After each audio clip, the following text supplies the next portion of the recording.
Well, hey there, guys. Greetings and salutations, and welcome to this installment of Open Mic, the show where the mic is open, the floor, as they would say, is yours. What do you guys want to talk about? That's what we're going to do here on this Sunday afternoon. I'm, of course, your host, John Campea. Good to have you guys here, and here's how Open Mic goes. It's really quite straightforward. If you guys have a topic you'd like us to discuss today, go ahead and fire it on in on the Super Chat. Now, I know normally on the John Campea show, the way you send in questions is to our tip link, and you can send in questions for the John Campea show anytime that you'd like at our tip link.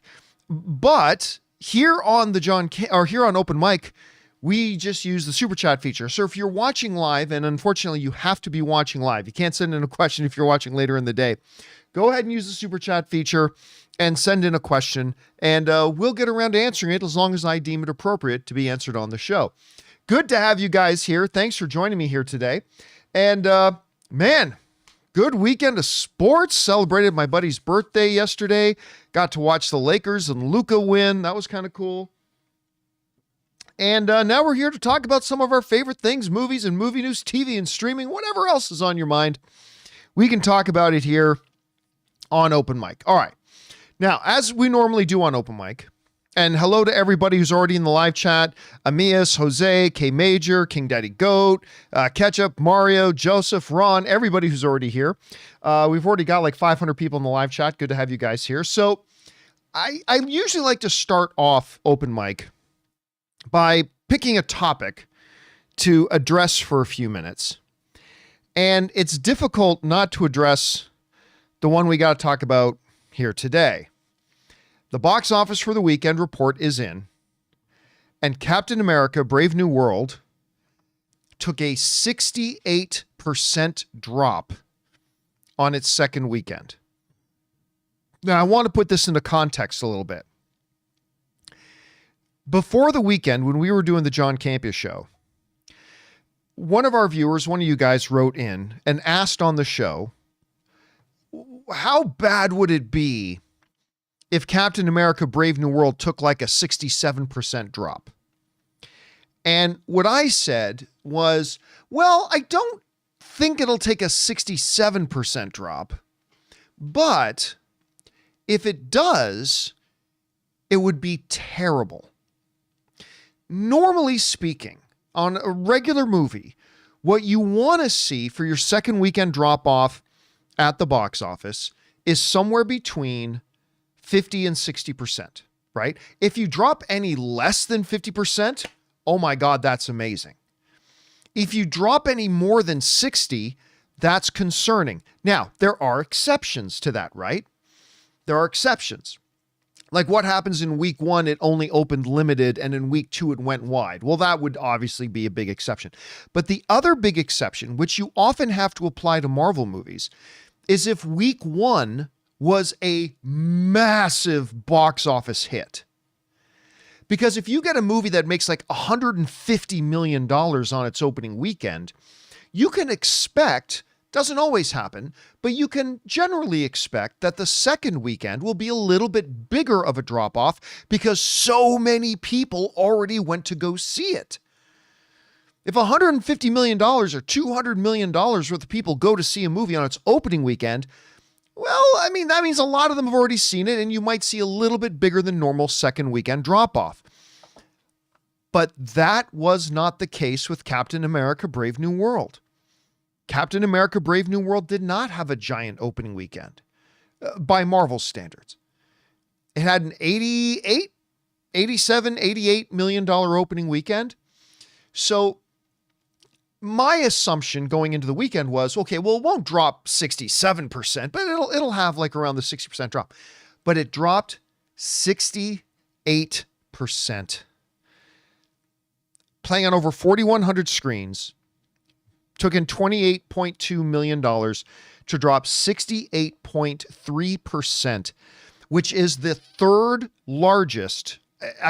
Somebody fact check me on this, but I believe that it is the third largest second weekend drop off in all of the MCU. Out of all 30 plus movies they've done, a 68% second weekend is the third worst they've done, is the third worst they've had. you would hope that with only an $88 million opening weekend, which again, there are many movies that would love to have an $88 million opening weekend, but most movies don't have a close to $200 million budget and are part of the MCU, the biggest grossing film franchise in cinema history. But with only making an $88 million opening weekend, you were hoping that what would happen is that there would be some positive word of mouth, that maybe there were a lot of people who didn't get around to seeing it opening weekend and instead decided to go out and see it its second weekend. But that's not the case. That's not the case. It took a $68.3 million opening weekend. And in 2 weeks total, it's now made like $280 million, far behind what the average Marvel movie track is. As of right now, worldwide, Captain America Brave New World has made $289 million. It needs to make somewhere in the neighborhood of $400 million to break even. I think it is still possible that this movie breaks even. It is still possible this movie can break even, but not if it keeps dropping at this click. Just to remind everybody, Captain America Brave New World has the worst cinema score in Marvel cinematic history. Thor Love and Thunder had a higher cinema score. Remember, cinema score are audiences that the company interviews as they are coming out of the movie theater, and they talk to them at movie theaters across the country. And Captain America Brave New World has the worst cinema score of any Marvel movie ever. Worse than Ant-Man and the Wasp: Quantumania. By the way, I think Captain America Brave New World is better than Ant-Man and the Wasp: Quantumania, but it has a worse cinema score than that, has a worse cinema score than Marvels. I happen to like the Marvels, but whatever. Has a worse cinema score than Thor Love and Thunder, has a worse cinema score than Iron Man 2. For the record, I think Captain America Brave New World is better than Iron Man 2. But regardless. So I only bring that up to draw attention to the fact that don't expect there to be some late rush, right?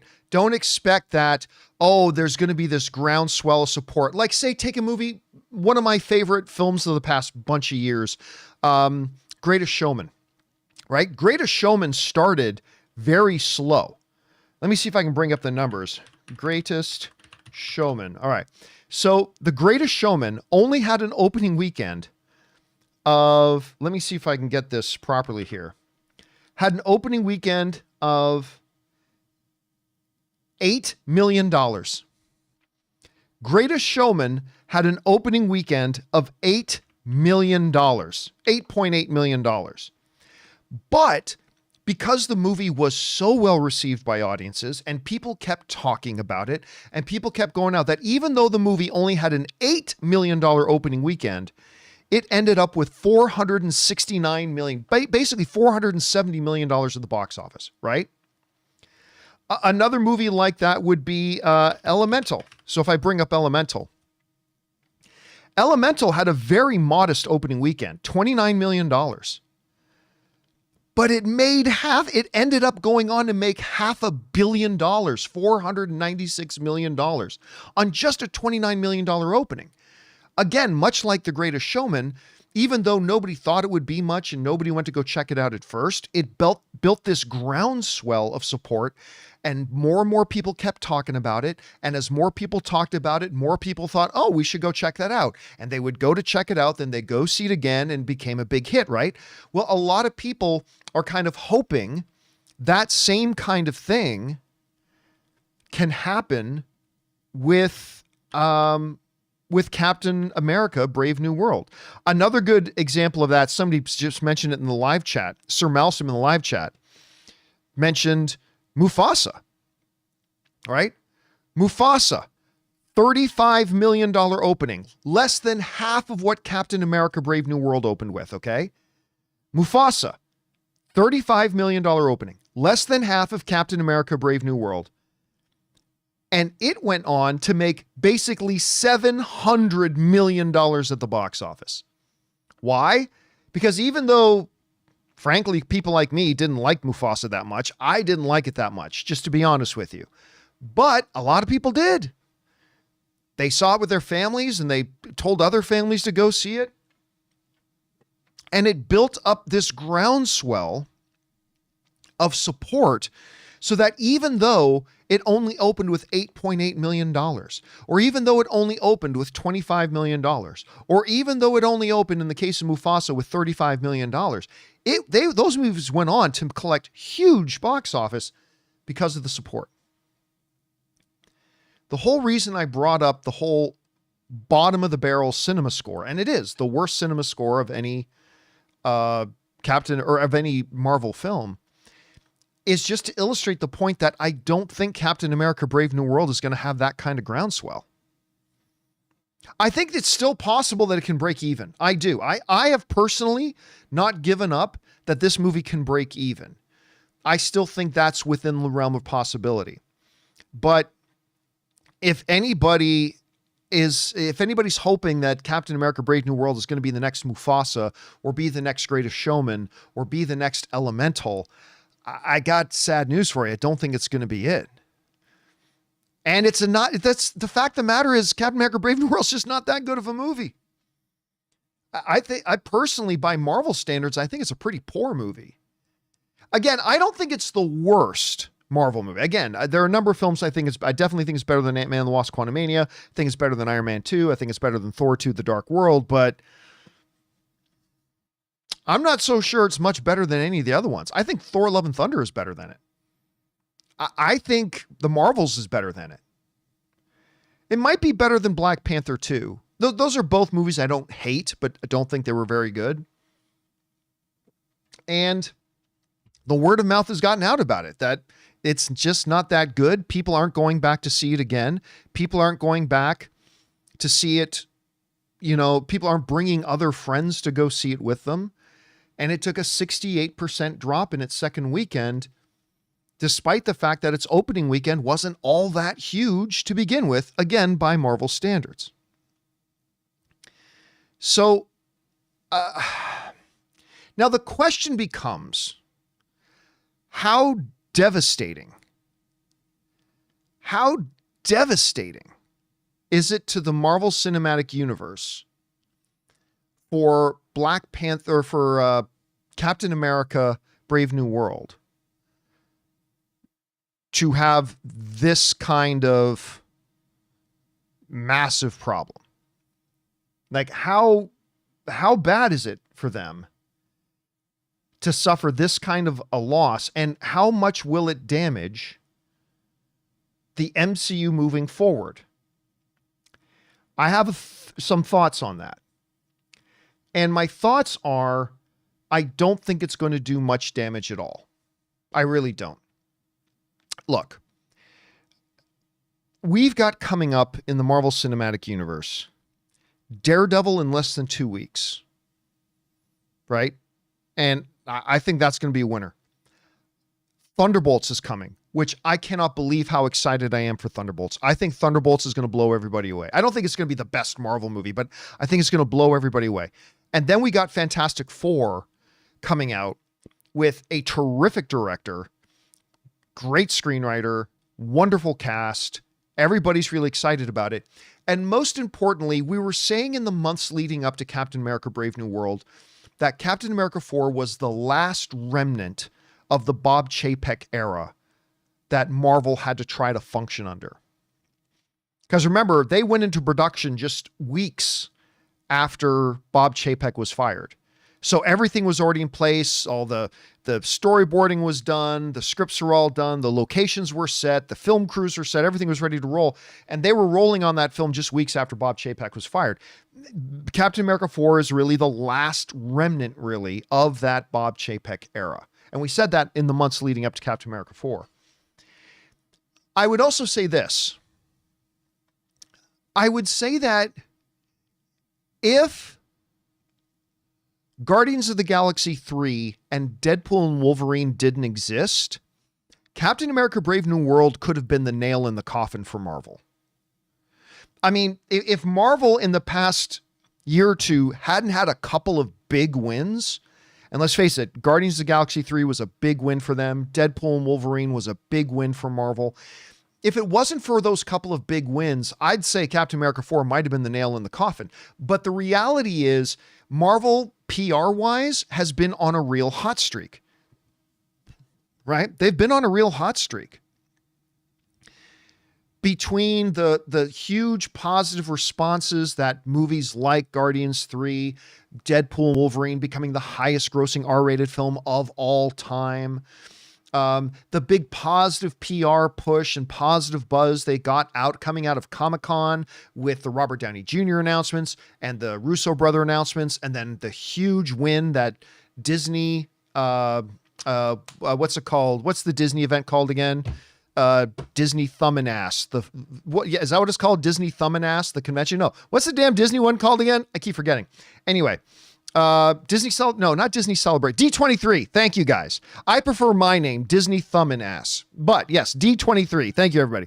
So D23 was a huge win. So Captain America, Brave New World, I honestly think simply becomes a bump in the road.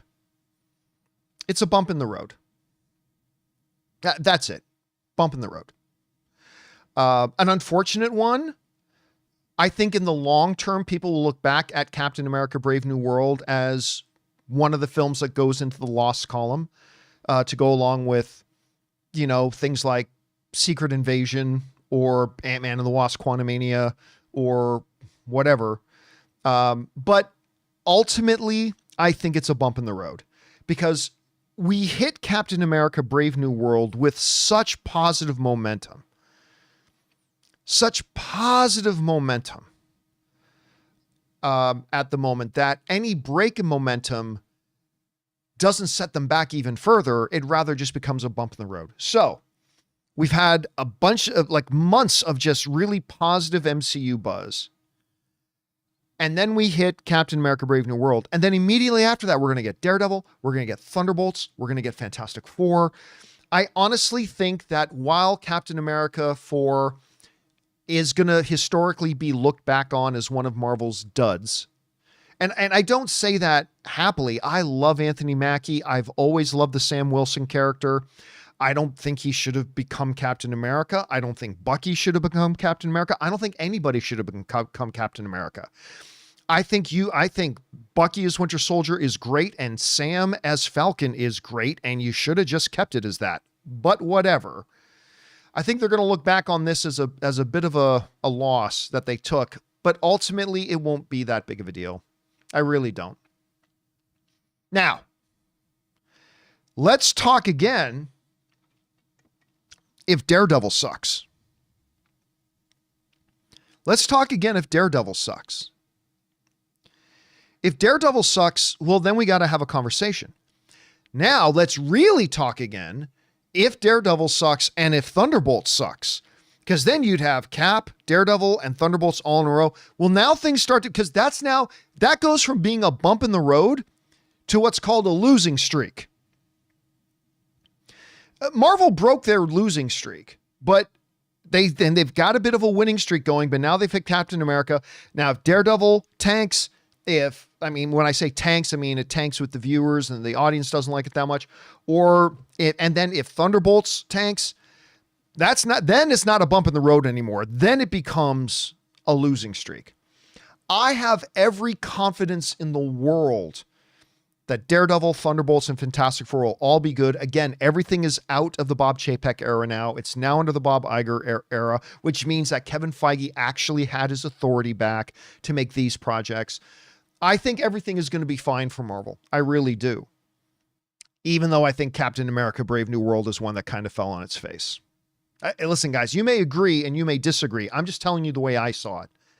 And you can feel differently. You may really like Captain America Brave New World. If you did, that's great. I'm jealous. I wish I enjoyed it too. But on my show, I can only give you my honest opinion. And my honest opinion is Captain America Brave New World just wasn't that good. And it's reflecting in the box office. Not that every good movie makes great box office, but the fact that this has now become the third worst second weekend drop-off in Marvel Cinematic history. Again, double check my facts. I might be one or two off, but I think it's the third worst. I think that's all a testament to that. So we will have to see how all that goes. Guys, the question is for you. What do you make of this? How big of a deal is this 68.3% second weekend drop-off for the Marvel Cinematic Universe? I think it's bad for this film, but I still think the MCU is going to be fine, particularly because we have Daredevil, Thunderbolts, and Fantastic Four all coming up in short order. I think that's going to right the ship. We'll be right back onto a winning streak, but we just hit a bump. How big of a deal do you think the bump is? Maybe you think it's a bigger deal than I do. Maybe you think it's no deal at all. Whatever you guys think, jump down into the comment section below and let us know your thoughts. All right, guys, with that down, let's get on to the reason that we're here, shall we? We're going to take your questions here on this beautiful Sunday afternoon, and we're going to start off with Mike Vetter, who writes, "Hey, John, do you think it's possible that the reason Kathleen Kennedy is still head of Lucasfilm has less to do about her and more to do with maybe they're struggling to find her successor?" No. Lucasfilm is the type of thing where when you're talking about an organization the size of Lucasfilm, having the wrong person in charge does far more damage than not having the right person in charge yet. Listen to that again.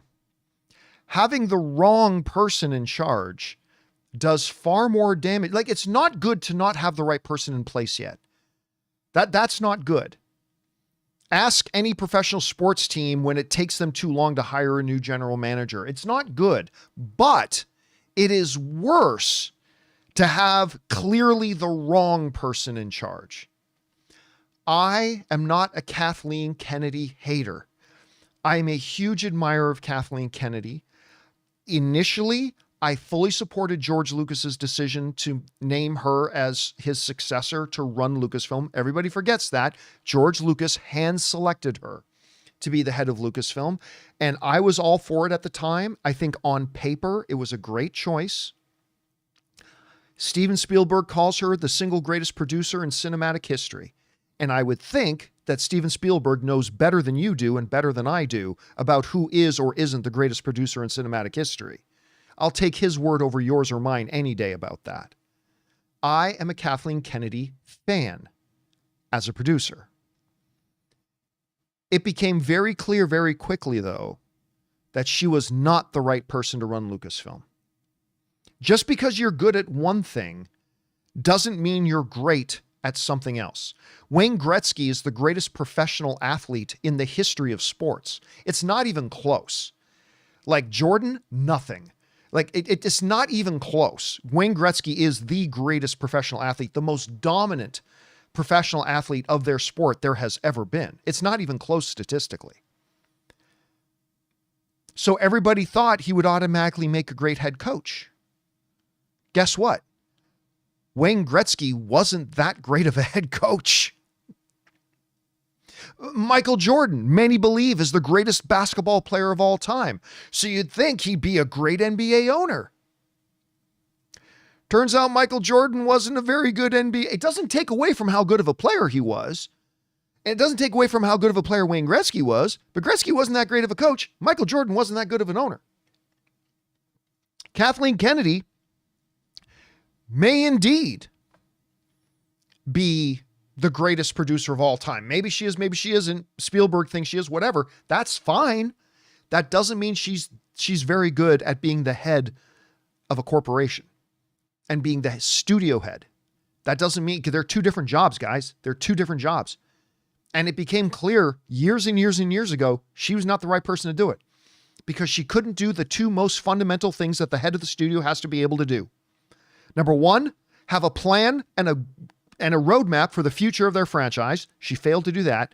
And number two, make sure she hires the right storytellers and filmmakers that are on the same page with her time and time and time and time and time and time and time again. We saw those things blow up. So she's been incapable of doing the two most important jobs. I have no clue why Kathleen Kennedy is still there. I really don't. Hell, you guys remember I was told she would be gone by the end of the calendar year. I was told that by a pretty reliable person. And I told you guys that. And guess what? Yep, it's 2025 and she's still there. She's still there, guys. Why? No idea. But it's not because they haven't found the right replacement yet. Because Bob Iger knows, hey, is it good if Lucasfilm is without a permanent head for a while? Yeah, it's not good to do that, but it's worse to have the wrong person in place. It's worse to have the wrong person in place. So I have no idea why she's still there. And again, I say this as a fan of Kathleen Kennedy. I'm not one of these brain dead toxic, oh, just Kathleen Kennedy sucks. I'm not one of those guys. But as a fan of hers, as a respecter of her work, previous work, as somebody who thinks she will go down as one of the great icons in Hollywood history, when you look at her filmography, nobody touches it. Nobody can touch her filmography. As somebody who feels that way about her, I say she's terrible as the head of Lucasfilm. It's one thing if just some brain dead, toxic, everything Kathleen Kennedy is sucks, blah, blah, blah. I get it. You can tune out anybody coming from that background criticizing her running Lucasfilm. But I am not saying that as one of those guys. I'm saying that as somebody who respects her a great deal, who thinks her filmography is wonderful. She's a first ballot Hall of Famer in my books. And I am telling you, she has absolutely been the wrong person to lead Lucasfilm for years. And why she's still there, my friends? Why she's still there? I have no idea. But it's not because they haven't been able to find a replacement. I feel pretty good about that, Mike. Anyway, Mike, thanks a lot for sending the question, man. Next up, Dwayne writes, John, is there a way for Marvel to make us see Cap as a hero that anyone can be, not just at Steve? Spider-Man did it well. No, they did not. For Miles, when most people accepted that there can be a non-Peter Spider-Man. First of all, Miles Morales did not convince people that anybody can be Spider-Man. I know they say it in the movie, but it's totally not true.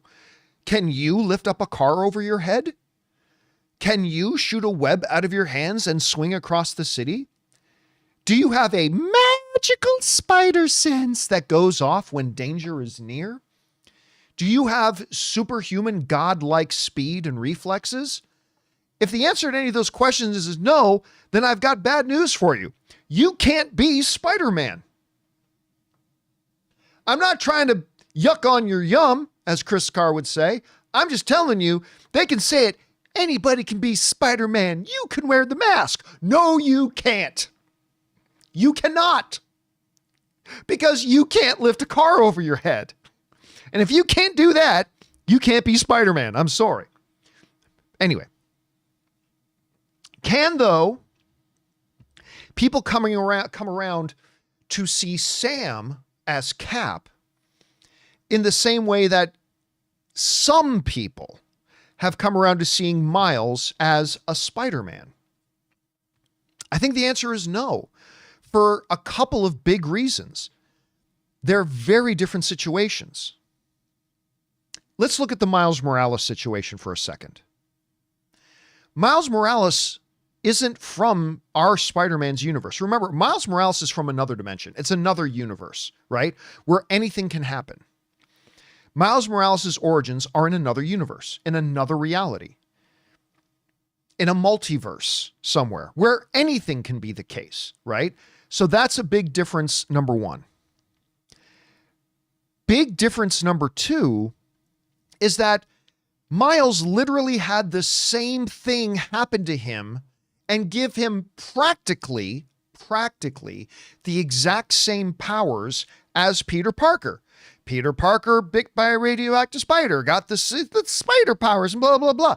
The exact same thing happened to Miles. Got bit by a spider, gets all these. Now, he got a couple of additional powers as well to make him a little bit unique from Peter. But basically, it's the exact same blueprint.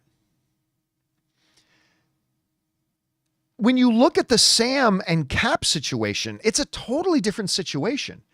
It is somebody who is in the universe with Cap, somebody who is nothing like Cap, does not have the super soldier serum, did not go through the world wars, frozen in ice, come out as a man out of time. Sam is none of those things.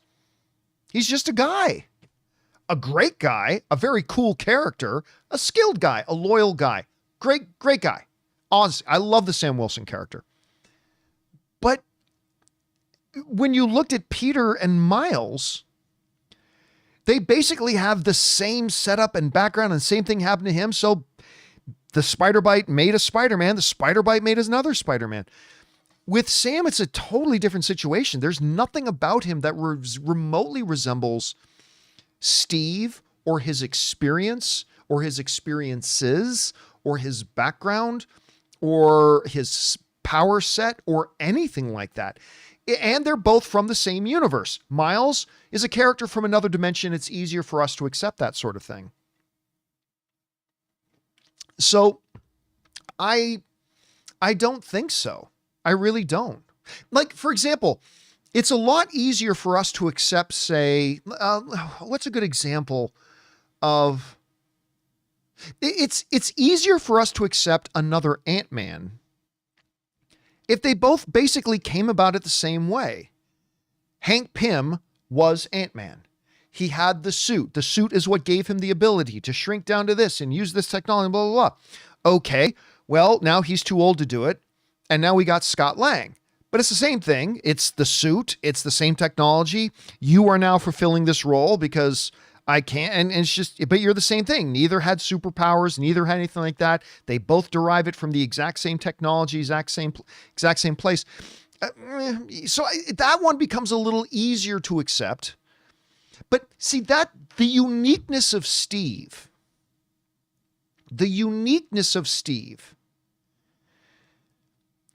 is why I don't think, even if you got somebody like Bucky, and again, I love Winter Soldier. I think Bucky's a great character. But prior to Endgame, when the debate was going on, should Bucky or Sam become Captain America? I definitively, and still to this day, say neither. Bucky can't be Steve. Sam can't be Steve. Steve is such a unique character that you just can't have somebody else come along and call themselves Captain America. You know what I mean? To me. I don't think any other character in the MCU could do that. I don't think you could have taken any character in the MCU and just suddenly call them Captain America. Well, John, in the comic books, I get it, but you have to understand the comic books are the comic books, the movies are the movies. They're two different things.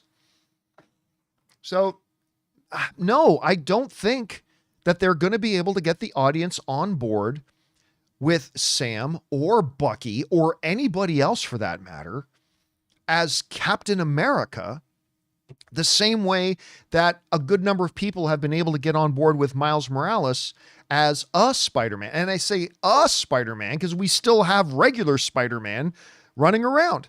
So yeah, I just don't think they're going to be able to do it as successfully. I really don't. Just my thought. Some people are mentioning Green Lanterns, but Green Lanterns, no one person is Green Lanterns. Green Lanterns is an intergalactic organization. It's like saying cop. Well, no one else can be cop except Bob. No. Cop is a huge organization of police officers, of cops. Many people can be cops. Steve Rogers is Captain America is Steve Rogers is Captain America. Steve Rogers is Captain America is Steve Rogers. So, I know I don't think they're going to be able to replicate it with anybody. And I thought Sam was great as Falcon. Anyway, I won't go on that whole thing again. All right, next up. Random Updates writes, opening before reviews, opening equals? Wait, opening, I'll ignore the equal sign. Opening before reviews and having Cap brand, Hulk Marvel brand, and Ford. Sam should have got super strength, retire Falcon for now, be Cap, screw comic. I mean, do I think it would have helped if Sam had the super soldier serum? It's a good question. I think there was a time that I thought maybe it would have helped that if Sam also took the super soldier serum. By the way, still best line I didn't like Captain America Brave New World all that much, but there were some things in it that I really enjoyed. And one of the things was this great line when Sam goes, I should have taken the serum. Bucky's full of shit. That was such a good line. It was so perfectly done. Such a Sam thing to say. It was great. But really, at the end of the day, even if he took the super soldier serum, it doesn't change the fact that he's still just a guy who just picked up somebody else's nickname.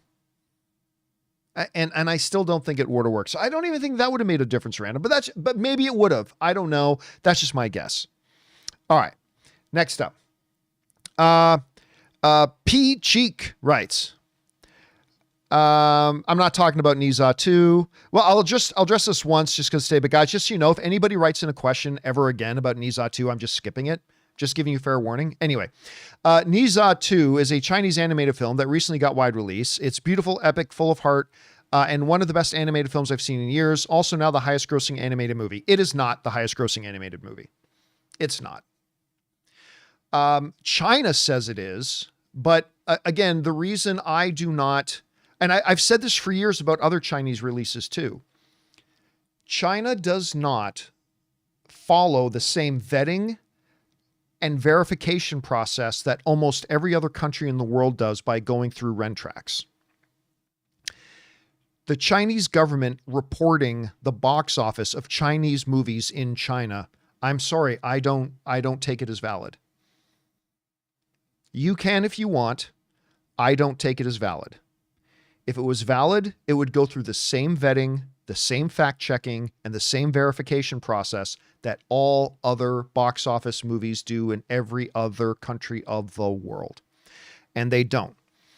So I'm not doubting that it might be a very good movie. I mean, because I haven't seen it. I can't say it's not a good movie. I take your word for it that it's probably really good. But it is not the highest grossing animated film of all time because China can just say whatever they want to say about a Chinese film that released in China. It's not doing all that great in North America. And again, I'm not hating on the film because I haven't seen it. I'm not saying a single bad thing about the film itself. All right, let's just be very clear about that. I'm not giving one word of criticism about the film itself. I'm simply pointing out the fact that I've never taken Chinese box office reporting at face value. I never have. And until they make some major changes about their process of box office reporting, I never will. And so there's that. And listen, and you're free to disagree with me. That's totally fine. But I've just smelled too many fishy things coming out of Chinese box office over the past 10, 15 years that I do not take it at face value at all. And again, until they make major, significant changes to their transparency, to their vetting, to their fact checking, to the process and the scrutiny that all other box office reporting has to go through, I'm just not going to take it at face value. That's just me. All right. Next up, we got Fangblaze says, I haven't been this invested in a show in years. Severance has taken over my life. I've been zoning out at work, theorizing about what's going on. Dude, my wife too. Seriously, every time we watch a new episode, I'll go to bed and I always fall asleep after Anne. Always fall asleep after Anne. It takes me a while to go to sleep. Anne and her brother Ray can both fall asleep like that. But whenever we've watched Severance, she'll be up for like an hour after me, still laying in bed on her phone, going through all the theories and everything. She's completely obsessed with it. And I like it a lot too. All right. Next up, Mr. Godzilla writes, hey, John, a few days ago, you did a Who's in Avengers 5 list, and I couldn't help but feel the Guardians were omitted.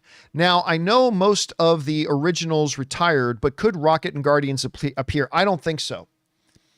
I have a hard time believing any of them are going to appear again, but it's possible. It's possible they could show up in Avengers Secret Wars, but I don't personally think there's any chance they show up in Avengers Doomsday. Again, I'm not saying I know that. I'm not saying I have insiders telling me that. That's just me as a fan making a speculation. But I honestly don't think we're going to see any members of the current roster of the Guardians of the Galaxy, the Guardians that we had at the end of Guardians 3. I personally don't think we're going to see any of them in Doomsday. Possible they could show up in Secret Wars. That's more possible, but Doomsday, I don't think there's any chance. Just my guess on that, Mr. Godzilla. Thanks for writing in, man. All right. Next up, Random Updates writes, Captain Marvel miscast. No, she wasn't. Captain Marvel was not miscast at all. They got an Academy Award winning fantastic actress who did a really good job playing the role. Anyway, miscast slash written, pivoted to Sam to lead. I don't think so. I don't think they were ever looking at Captain Marvel to lead it. I think T'Challa was the one being set up to lead. And I think Chadwick Boseman could have become the new face of the MCU until obviously his tragic passing, and which, I don't think anybody's gotten over yet, to be honest with you. All right. Next up, Orange Hand writes, most needlessly complex plot ever seen on screen. I don't know, Orange. I honestly, I don't know off the top. I would have to think about that. I really don't know off the top of my head. All right. Fangblaze71 writes, how badly, if at all, do you think Thunderbolts will be affected by the lackluster response to Cap 4? I really don't think much. A little, maybe, but I really don't think much. And one of the big reasons is there's something else coming out between now and when Thunderbolts comes out, and that's Daredevil. And if Daredevil is even half as good as the Netflix series, it will kind of wipe out most of the bad taste in people's mouths about Captain America: Brave New World. Now, if we were rolling right from Captain America 4 right into Thunderbolts, maybe a little bit more impact. But again, the reality is we've got something else coming. Marvel had been on a very positive roll with its word of mouth and buzz over the past 6 months or so. So an impact, yes. A serious impact, I don't think so. All right. Next up, we've got another one from Fangblaze who writes, do you have any Thor toys? Oh, theories. Sorry. Do you have any Thor toys? Do you have any theories on what the purpose of the severed employee work is? I hope we get an answer this season. My wife's theory is that they're using the MDR to track subconscious. How did I put this before? Subconscious awareness to things to isolate the 4 woes. Remember they talked about that stuff, the 4 negative things. And she believes they're trying to identify the subconscious tendencies of people to lean into those 4 woes or whatever they were called. And they're trying, because they're also a pharmaceutical company, and they're going to be trying to create pills that can control people. That's my wife's theory. The 4 tempers. Thank you, Gabor. It was the 4 tempers. That's right. They're trying to control the 4 tempers. And I can't remember exactly what they were. I think one was fear. I think one was, what was one of them? Woe. I can't remember the name of the 4, but, and so Anne's theory is that they're trying to isolate the things that create those 4 tempers and then be able to control it with a narcotic. Whether she's right or not, I don't know, but we'll find. I'm definitely dying to find out. All right. Next up. Jerome writes, do you think Nakia will appear in the Avengers movies since she didn't appear in Infinity War and Endgame? I honestly don't think so. I think they would like to have Lupita Nyong'o back. I don't know if Lupita Nyong'o is going to come back. So I would certainly love to see Nakia come. She should be the new Black Panther, by the way. Like there's no question. Nakia should be the new Black Panther, not Lab Girl, not Shuri. And I love the Shuri character, but Nakia should 1,000% be Black Panther. Anyway, I would love to see her back. My guess is, and it's just a guess, my guess is we won't see her back. That's my guess. All right. Next up. JG writes, one of two. Hey, John, I always leave the theater wishing I could tell somebody everything I thought about the movie so I could decide. So I've decided to start writing reviews. That's a great idea. I want them to be on my own blog or website, but I don't really know how to make one. Any tips / advice on what platform to use? Thanks. Praying for you. I would personally, if I were starting again today, I would honestly do things very similarly the way I did them 20 years ago when I first started the movie blog. I would take a simple pre-existing service that I could use for free or a minimum fee. Honestly, something like WordPress. Just go to like wordpress.com. You can sign up. You can even buy a domain name if you want. Otherwise, you don't have to have a domain name. You can just have an extension of wordpress.com, and you can get set up with some free plans, maybe some $5 or $10 a month sort of thing. I would personally go to something like, I would do something like WordPress. I've recently used things like Substack. Actually, I just saw somebody in the live chat, Haunted Autumn, just mentioned Substack as well. Substack, it's a little different, but it's a good way to do it. I've never used Letterboxd, as Cash is pointing out, but a lot of people I know have used Letterboxd. That's a good place to do it as well. So yeah, there are a number of really good options for you. But I would say WordPress, Substack, and I can't personally recommend Letterboxd because I've never used it. I do know a lot of people use it. Or, as Roble says, OnlyFans. Yeah, go write movie reviews over at OnlyFans. Maybe you'll make some money. All right. Next up, we've got Anthony C. writes, any reason you didn't add Steve to your roster list of who's showing up in Doomsday? Because I don't think he will show up in Doomsday. There have been some reports going around. We've even talked about a couple, but the more I think about it, I really don't think we're going to see Steve Rogers, aka Chris Evans, in Doomsday. I think we're going to see him in Secret Wars. And no, Elias says, wait, Steve is dead. No, Steve is not dead. Steve never died. Steve got old, but he never died. Remember, there are theories in the MCU that Steve is living on the moon. Remember that? There are whispers that Steve Rogers is secretly living on the moon. I still think at some point we're going to find out that he is living on the moon. Maybe with the Inhumans. I don't know. But I think at some point we will find out Steve is living on the moon. But Steve Rogers is not dead. He ain't dead. So he's still up. But I think, again, we're in this whole multiverse nonsense thing. I think they go back, get the younger version of Steve who went back in time again and bring him back to the present. Anyway, it's all really convoluted, which is one of the reasons I don't like multiverse very much. All right. John Redcorn writes, thoughts on Lionsgate developing a Den of Thieves 3? I have no thoughts. To be honest with you, I didn't watch Den of Thieves 2. I didn't mind the first one. Like, I remember I went to go see the first one. I think I even watched it twice. I liked the first one well enough. I didn't think it was great, but I love the heist kind of movies and stuff like that. I really am a big fan of Gerard Butler.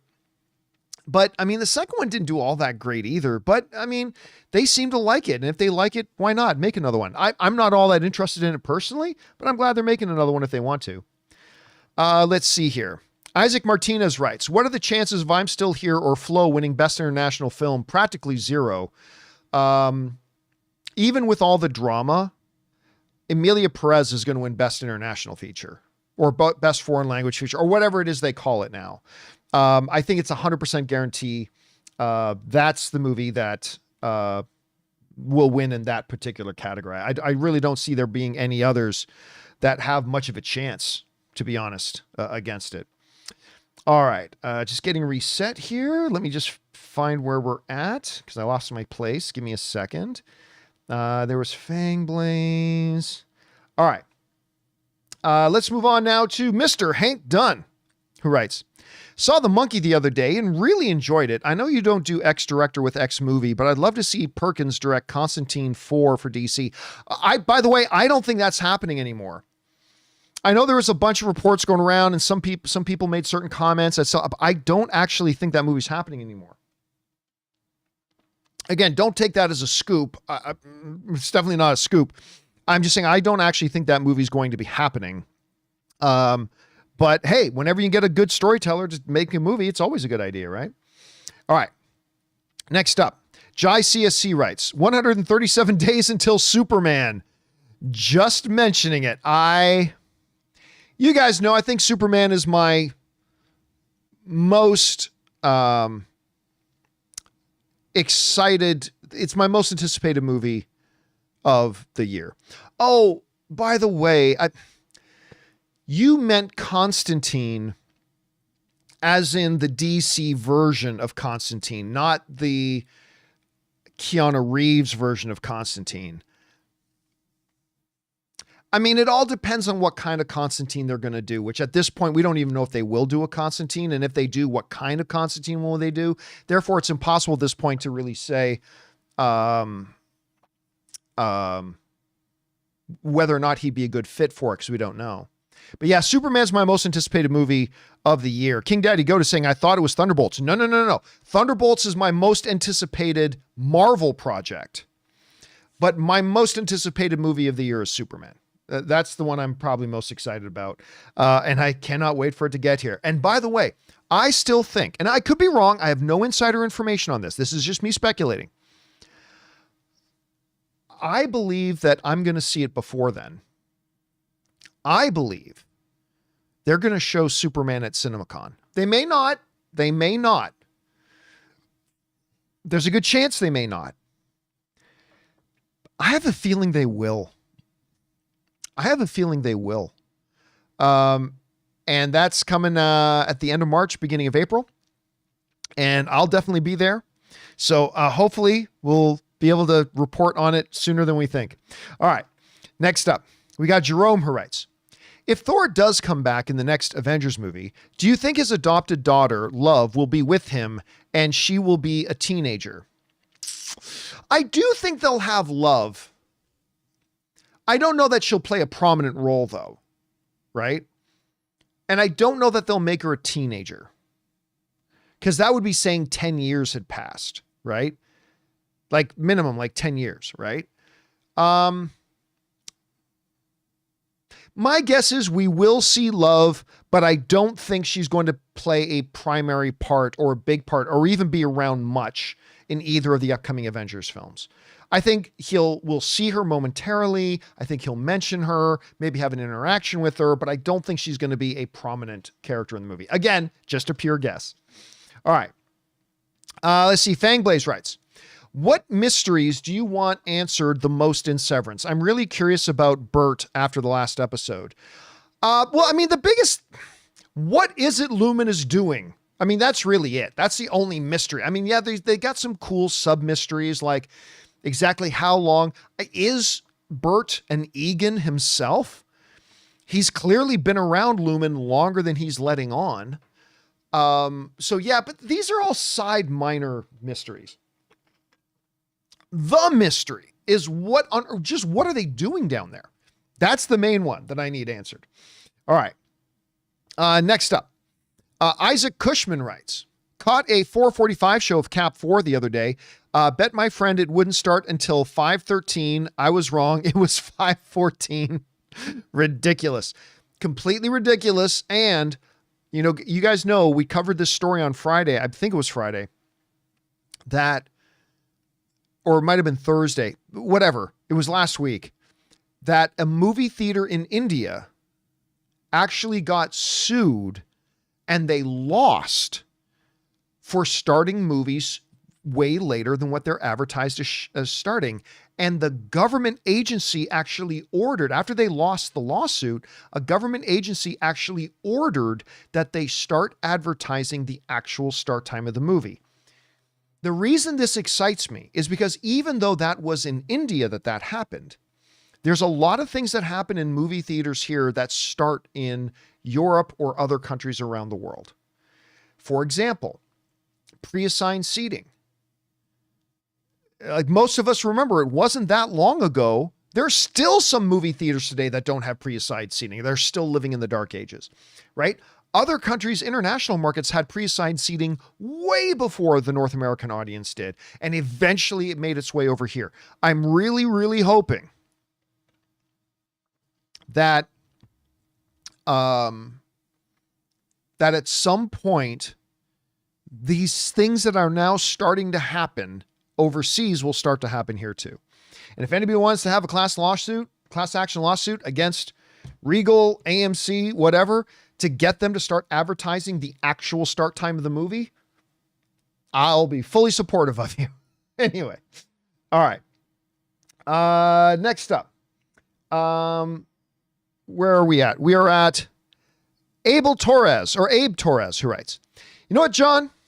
My biggest frustration since day one, it was why Marvel Studio didn't pick the Russos when they chose and casted Anthony Mackie. I don't know what it is you're saying. Why Marvel didn't pick the Russos when they chose and casted Anthony Mackie. I think the Russos did help cast Anthony Mackie. The Russos did cast Anthony Mackie in Captain America Winter Soldier. Are you saying why they didn't pick the Russos to direct Captain America 4? Why would the Russos want to direct that movie? Anyway, to be clear, I'm not really sure what it is you're asking, Abe, to be honest with you. Guys, and by the way, Abe, I'm not trying to give you a hard time. Just be clear, okay? I'm not trying to give you a hard time. But guys, when you write in a question, please double check and read it again as if a stranger was reading it to make sure your question is clear. Because you guys are taking the time out to send in a question. I want to make sure I give you as good of an answer as I can. And I always feel bad when I'm not really clear on what it is the question is you're asking. So please make sure, double read, triple check the question you're writing in to make sure that your question is clear, because I want to be able to give you an answer to respect the fact that you're taking time to write in. I want to be able to give you a good answer, but I can't do that unless the question is clear. All right. Next up, Jerome writes, do you think Avengers Doomsday and Secret Wars will completely ignore what happened in Eternals, The Marvels, and Ant-Man 3? Well, I mean, it's a loaded question, Jerome, because like when you looked at, say, Avengers and Infinity War, right? There were a lot of Marvel movies that movie did not reference. It doesn't mean they were completely ignoring those movies. It's just that we've had a lot of movies. At this point now, Marvel's had 35 films and however many Disney Plus series. They're not going to reference every single thing that happens in every single movie. And if they don't, that doesn't mean they're completely ignoring them. It just means, hey, Doomsday has its own story and they're going to focus on that. It's not going to be a recap of everything that's happened in the MCU up until this point, right? So again, I think it's a little bit, I don't think you intentionally did. I'm just saying, I think the question itself is a little bit loaded. So I would ask the question, did anything that happened in Eternals have a fundamental functional role to play in what the story of Doomsday is? Probably not. Did anything that happened in the Marvels have a fundamental role to play of what's going to happen in Doomsday? Probably not. Or Ant-Man 3? Probably not. The one thing that the Marvels might, though, is the post-credit scene, right? When Photon crosses universes and then she ends up with Hank McCoy and all that kind of stuff. So that could be referenced. But again, the Marvel Cinematic Universe, I think there's going to be plenty of movies that the new Avengers films don't address or reference, because why would they? You know what I mean? But it doesn't mean they're ignoring those movies. Just kind of saying. All right. Next up, Eric writes, Cap 4 problems aren't anything that cannot be fixed by a good script revision. That's not entirely true. Anyway, another victim of the Chapek rush in quantity over quality. Yeah. I mean, listen, one of the biggest problems, the biggest problem coming out of the Chapek era is summed up in that big rule that he gave to all the studio heads. make as much. This is a direct quote from a Marvel executive who said this was the directive that Bob Chapek gave everybody. Forget quality control, forget all that nonsense. The directive was, direct quote, make as much as you can content as fast as you can and get it out the door. That's all Bob Chapek cared about. Produce as much content as you can. Forget about pacing it out. Forget about letting it breathe. Forget about development time. Bob Chapek's rule to all of his studios was create as much content as you can, as fast as you can, and get it out the door. And you can really see that when you look at the Bob Chapek era. Now, do I believe that all the problems in Cap 4 could have just been addressed with some simple script revisions? No, I think a number of them could have been. I think another number of them could have been, but I think there were some deeper philosophical issues with Captain America 4 that still would have been problematic, but I do agree a number of them could have been fixed with proper script revision. All right. Next up, we've got, where are we at? All right. Spencer Smothers writes, in the past, Open Mic, you mentioned you had some favorite books on theology, but gave no titles because none of you would know what they are. What are the names of your favorite books on theology? Okay, I'll name one, okay, just because nobody's going to know what they are. There's a great one by an author by the name of J.I. Packer called Knowing God. It was just a foundational book for me when it came to theology. Now, a lot of the other theology stuff I would read were sometimes just commentaries, sometimes extensions of commentaries and stuff like that. But one of my fundamental favorites was Knowing God by J.I. Packer. That's one of my favorite books that I had reading growing up and stuff. All right. Jerry writes, Ho, John, considering that there is no competition for a whole month for Cap 4, it could, with nails and teeth, reach 420 million unless people don't go into cinemas for a whole month. Here's the problem. It had no competition this weekend. The Monkey, Paddington in Peru, and Dogman, the numbers 2, 3, and 4 movies at the box office, combined made $26 million. The number 2, 3, and 4 movies at the box office this weekend, Paddington, Dogman, The Monkey, combined made $26 million.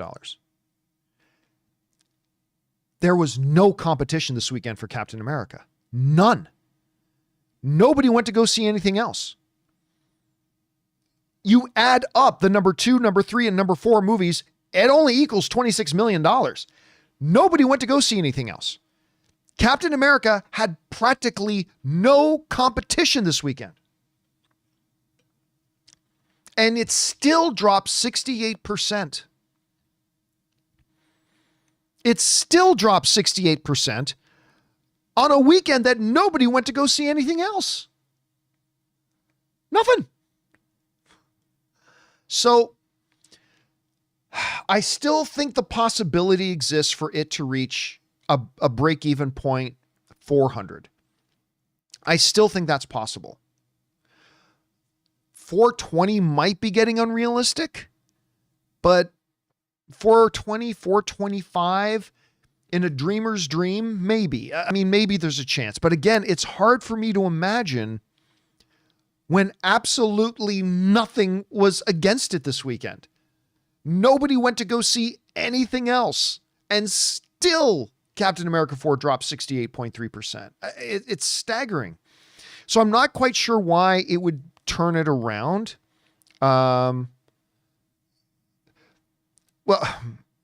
Okay. Well, so who wants to break it to where is it?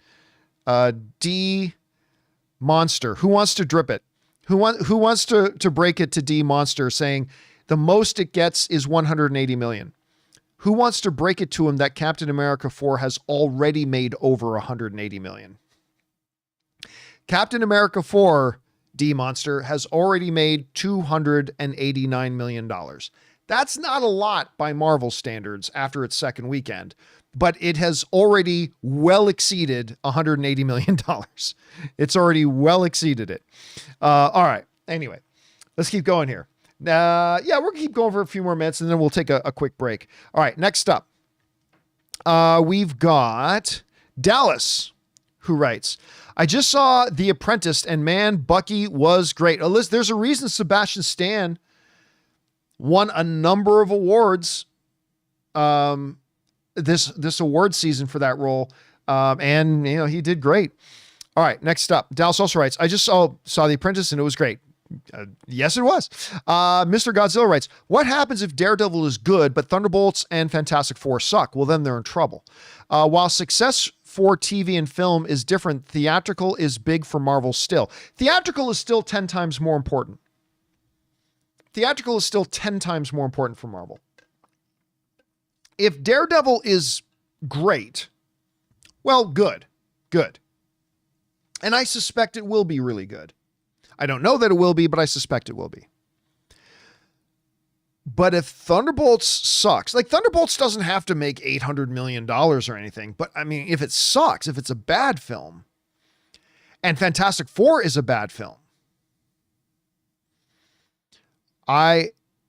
it would be very bad, because again, then you're not just talking about, like I said earlier, you're not just talking about a bump in the road, which is what I think Captain America 4 was, a bump in the road. You're talking about a sustained losing streak now. Because while Marvel's PR has definitely been on the road to recovery the last year or two, right? Because remember, confidence in Marvel had decreased a lot over the past few years. Some really good wins, some very big losses. Their quality's been inconsistent the last couple of years. So their PR, the image of Marvel, has definitely taken a hit the last couple of years. Now, they've started back on the road to recovery. Guardians of the Galaxy 3, definitely Deadpool and Wolverine, huge win for them. Again, Comic-Con, D23, all positive stuff. And Captain America 4 is just a bump in the road. As long as they follow up strong. If their next two theatrical outings are really bad, that'll be 3 poor theatrical outings in a row. That would be very bad for Marvel. Be very bad for them. All right. Let's see. 24K Logan writes, in today's world, does it make sense for us to have another film like Boys in the Hood, Menace to Society, etc.? If you have good stories to tell, absolutely. Absolutely. One of my favorite older ones, a lot of my friends disagree with me on this, but one of my favorite older ones kind of in that vein was Colors. Did any of you guys, there's a little thing, that might be too old for some people. Any of you guys remember Colors? I used to love that one. Listen, but it's all about, do you have the right story? Do you have a compelling story surrounding an interesting character? And, do you have that? And if you do, then yes, you can definitely do those kinds of films. 100% you can. Again, it's just like everything else. It revolves around, do you have a great story surrounding compelling characters? And if you do, definitely movies in those types of environments absolutely can still be good. All right. Next up. Keaton Haybeck writes, Roger Deakins once called out the Academy for snobbery when Greg Fraser wasn't nominated for the Batman for cinematography. Do you agree with him? No, I think it's just easy for people to start name calling when other people have different opinions than themselves, even some of the best people. So no, I do not agree with them. Like, listen, everybody accuses the Academy of everything whenever it is they don't agree with them. All right. Too many people, all of us, we're all guilty of this. Roger Deakins, me, you, we're all guilty of this. We are all guilty of this. Okay. Like we always look for an excuse as to why other people disagree with us. Oh, I think this guy should have been nominated and you didn't. Well, you're just being snobby, or they just didn't think. Because remember, you know who voted on the nominations for Best Cinematographer? You know who put together the nomination list for Best Cinematographer? Cinematographers. Cinematographers put together the nomination list for Best Cinematography. Just like actors put together the list for best actor nominations, just like writers put together the list for best writers, just like visual effects artists put together the nomination list for best visual. And it's the same old. Once the Academy does something that we don't agree with, oh, they didn't nominate because of this. No, they just disagreed with you. They just thought other people were more deserving of the nomination. They might have been right. They might have been wrong. That's the thing about it. But it wasn't snobbery. It wasn't snobbery. Anyway. All right. Next up. Fangblaze, again, talking about Severance. Mr. Milchek, who is a great character, might be my favorite character in Severance and on TV right now. He absolutely owns every scene. Incredible actor. Yeah, remember I said before, there are like some secondary mysteries. I'd really like to know what Mr. Milchek's deal is. Like, really, what's going on with him? I don't think he's a bad guy. But it's going to be really interesting to see what they do. And you're right. His performance in this is absolutely spectacular. All right. That's the wrong button. Next up, we got Purple Queen, who writes, why are shows taking so long to return these days? You know, it's a question I've asked a lot, especially when you consider the fact that it wasn't that long ago that when we lived in the network era, networks were putting out 22, 23, 24 episode seasons every single year. Even earlier in the streaming and the premium kind of stuff, like with HBO or whatever, for the most part, Game of Thrones came out every year. For the most part. Breaking Bad, for the most part, came out every year. Then they had that like weird year and a half season break. Anyway, whatever. But you know, Sopranos came out every year.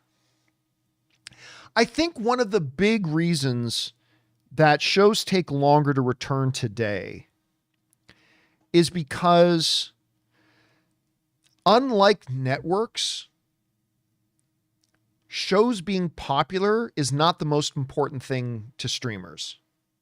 Shows getting new subscribers is what's important to the streamers. And that's why a lot of shows that are like really great get canceled after season 2 or 3. It's like, why are they canceling it? So many people love it. So many people watch it. You know why they cancel it? Because the streamers look at the data and they see, yeah, a lot of our subscribers are watching it, but no new subscribers are coming in as a result of it anymore. You want to know why Stranger Things is still around after as many seasons as it's had? Because their data shows them that more people are still signing up to go and watch Stranger Things. So it survives. The other thing that I think delays a lot of shows is that because of that format, like with a lot of TV series, you can say, okay, you're signed up, you sign a contract for 5 seasons, whatever, right? They don't do that with a lot of the streaming shows. With a lot of the streaming shows, they do like 1 season and then they see how it goes. But while they're waiting to see how it goes, all the actors, the directors, the writers, the crew, they're all signing up to do other projects so they can keep their paychecks. And so it takes them a while to get everybody's schedules back lined up to do another season. So anyway, we'll see how that goes. All right. Next up, we've got, where are we at? We are at Lyda Ferguson. Let's see here. And Linda Ferguson writes, do you have a, oh, my camera's going out. My camera's going out. All right, guys. You know what? This is as good of a time as any as I go and reset my camera because I forgot to turn the fan onto it. So the camera overheated. Sorry. This is as good of a point as any that we're going to take a quick second and thank the sponsors. That way I can go fix my camera. So you guys sit back, relax, talk amongst yourselves. We'll be back in just a second with my camera back on. And we're going to thank a couple of sponsors of our episode of Open Mic today. Our friends at Birddogs and Indeed. Guys, we want to take a second and thank a sponsor of today's episode, Birddogs. You know what I hate? dress pants. They're stiff, they're uncomfortable, and they always feel like they're fighting against me. But then I found Birddogs, and let me tell you, it's been a total game changer. These pants fit like a dream, giving you all the comfort of gym wear while still looking sharp enough for work or a night out. I wear my Birddogs everywhere, lounging at home, running errands, or even a night out at the game. The fit? Spot on. You get to pick your exact waist and length, so no awkward bagginess or tight spots. And unlike other high-end brands like Lululemon or Vuori, Birddogs skip that shiny, weird-looking material, just straight up premium comfort. And let's talk for a second about their classic quarter zip, probably my favorite thing they make. I threw it on the other day for a casual dinner and it looked sharp, but I was comfortable as if I was wearing pajamas. It's that good. For a limited time, our listeners get a free hat with every order when you use the code John Campea at birddogs.com. Get their best-selling hat completely free when you use the code John Campea at birddogs.com. Support our show and let them know we sent you. We want to take a second to thank a sponsor of today's episode, Indeed. Okay, so you just realized your business needed to hire somebody like yesterday. How can you find amazing candidates fast? Easy. Just use Indeed. When it comes to hiring, Indeed is all you need. Stop struggling to get your job post seen on other job sites. Indeed's sponsored jobs helps you stand out and hire fast. With sponsored jobs, your post jumps to the top of the page for the right candidates so you can reach the best talent faster. And it works. Indeed's data shows that sponsored jobs get 45% more application than non-sponsored jobs. The thing I'm impressed most with Indeed is how fast it makes hiring. When I was looking to hire somebody for the John Campea Show, the process felt slow and overwhelming. I hate it. I wish I had used Indeed. And you want to know how fast Indeed is? In just the minute that I've been talking to you, 23 hires were made on Indeed worldwide. So don't wait. Speed up your hiring now with Indeed. And for listeners of this show, you get a $75 sponsored job credit to get your jobs more visibility at Indeed.com/Campea. Just go to Indeed.com/Campea and support our show by saying you heard about Indeed here. That's Indeed.com/Campea. Terms and conditions apply. Hiring? Indeed is all you need. And thank you to our friends at Birddogs and Indeed for sponsoring today's episode of the John Campea Show podcast. Sorry, guys, I got to refocus my camera there. All right. Sorry for that little technical snafu, guys. Happens when I'm here by myself. All right. Let's keep going here. Where did we leave off? We left off with, there was Mr. Milchek, show's taking so long. Okay, let's move over now to Linda Ferguson, who writes, do you have a thing in America like we have in any United Kingdom where you can go to the cinema unlimited times for a certain price? Odeon is ours, something a month. It's good. I have seen a lot of films. Yes, we do. AMC Theaters, the biggest movie theater chain in the world, has this thing called AMC A-List. It's not unlimited, but it's practically unlimited. It's 16 movies a month you can go to. Maybe like less than 1% of the population would ever go to more movies than that. So 4 movies a week per month. So basically works out 16. Regal, one of the biggest movie theater chains, owned by Odeon, by the way, is, what do they call it? It's called Regal Unlimited, and it also has a big number of movies you can go to every month. So yes, those things do exist here. Although Odeon in the UK, I believe they were the first ones to do it. They were the first ones to do it, I believe. All right, next up. Eric writes, do you think that the bigger budget of a film generally hurts the writing? No, it doesn't. Process because of the need to appeal to 4 quadrants in order to recoup costs? No. Most of the time a script is written before you even know what the budget is. A lot of time the budget is figured out around a script, right? Generally what happens here, and I'm going to oversimplify this, but in a very, very basic way, the general way things normally go are that a script gets written, it can get picked up, whatever. And then a person called a line producer, again, I'm really overgeneralizing this, but a line producer will sit down, go through the script, and basically work out a lot of details, including what it's going to cost to make this thing. Like, what's it going to cost to make this? So you know what kind of movie you're getting right from the, now, every once in a while you get something like a Marvel film that you already know, we want to do a Captain Marvel movie. Okay, well, let's write a Captain Marvel movie. But any blockbuster film is looking for 4 quadrants, basically, right? And listen, it has been proven time and time and time and time and time and time and time again that you can write excellent scripts that are 4 quadrant movies. And it's been proven time and time and time again that you can write terrible scripts for movies that aren't 4 quadrant movies.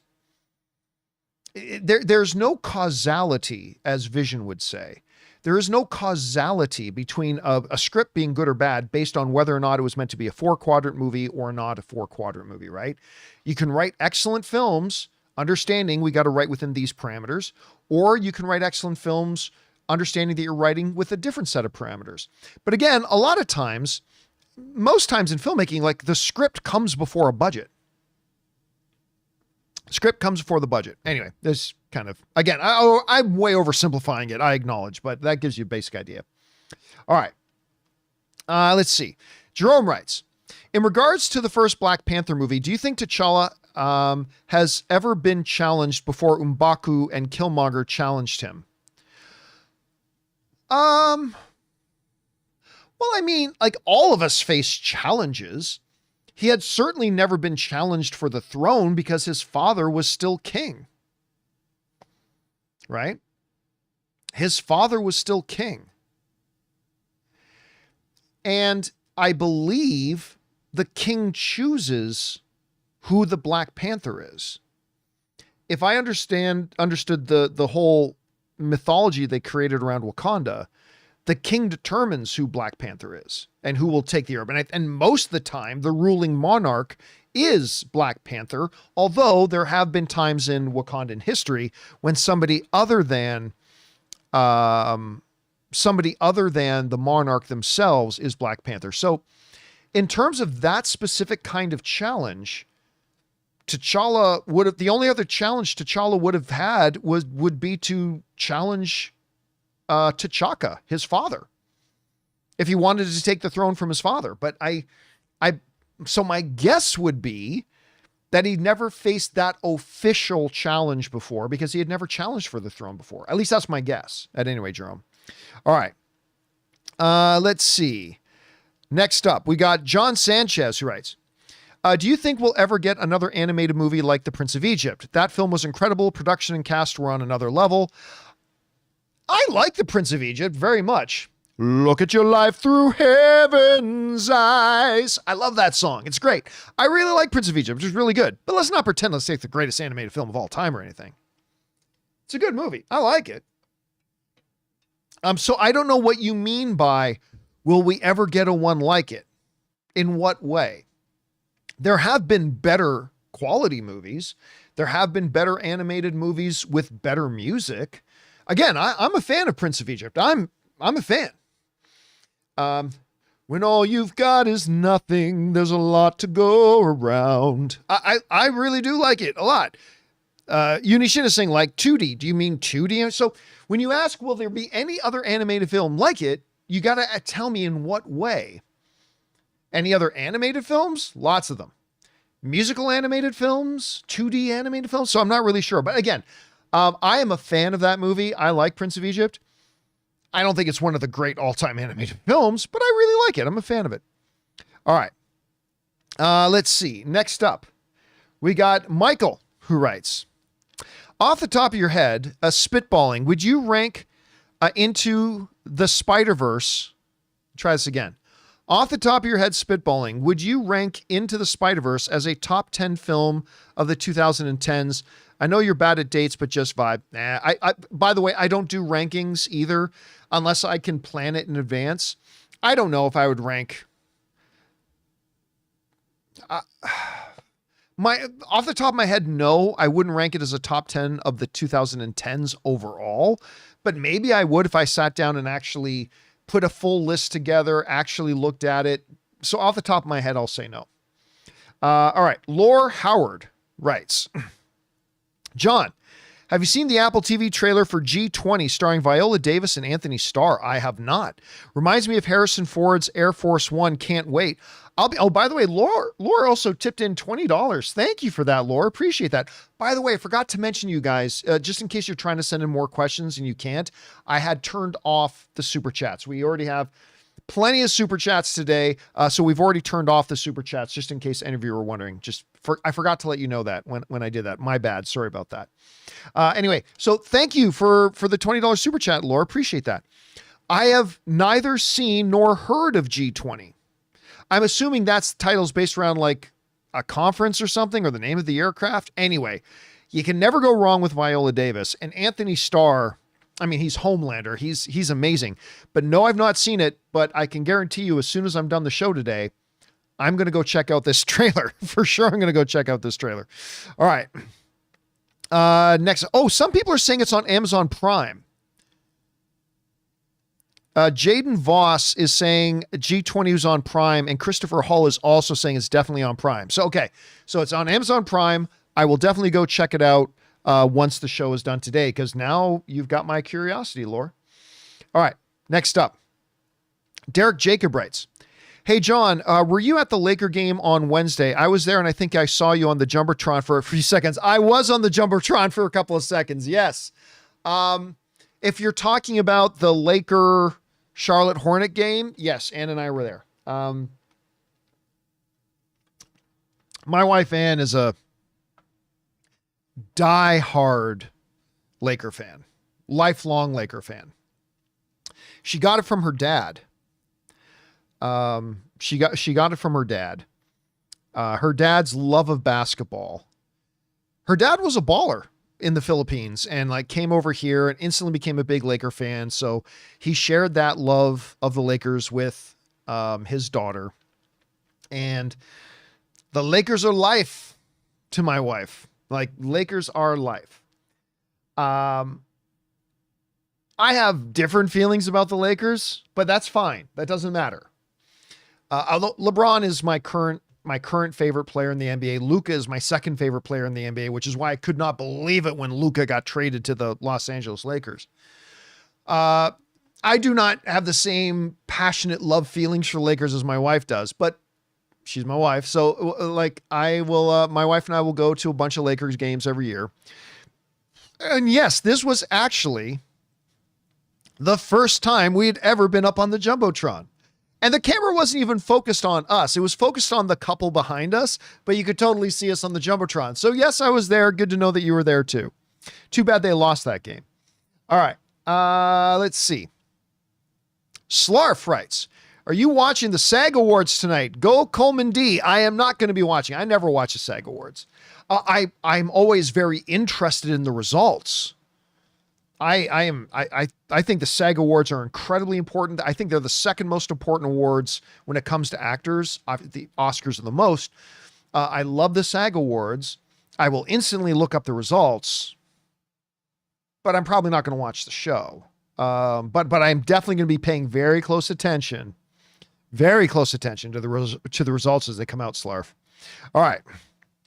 Next up, we got Abe Torres, who writes, to be honest, Rocket shall be in the film because we need, I don't know what is that a turnip? I'm not sure what that is. Again, I don't think so. I mean, listen, I love Rocket. I would love to see Rocket in this movie. I think there's a better chance though that he shows up in Secret Wars than he does. Because why would Rocket be in Doomsday? Guys in live chat saying that's a brain. Okay. Why would Rocket be in Doomsday? He's in the Guardians of the Galaxy. He's leading the Guardians. They're off doing something else. This movie is going to be very Earth-centric, I think.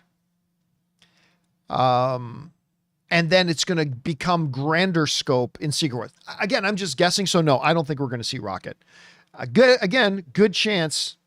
Good chance that we see him in Secret Wars, but I don't think in Doomsday. All right. Next up, Dominic Alvarez writes, John, you said in the summer Lakers were dead to you because they hired JJ Redick. Stupidest decision they could have ever done. How do you feel now because the Lakers are balling at the moment. Listen, how they pulled off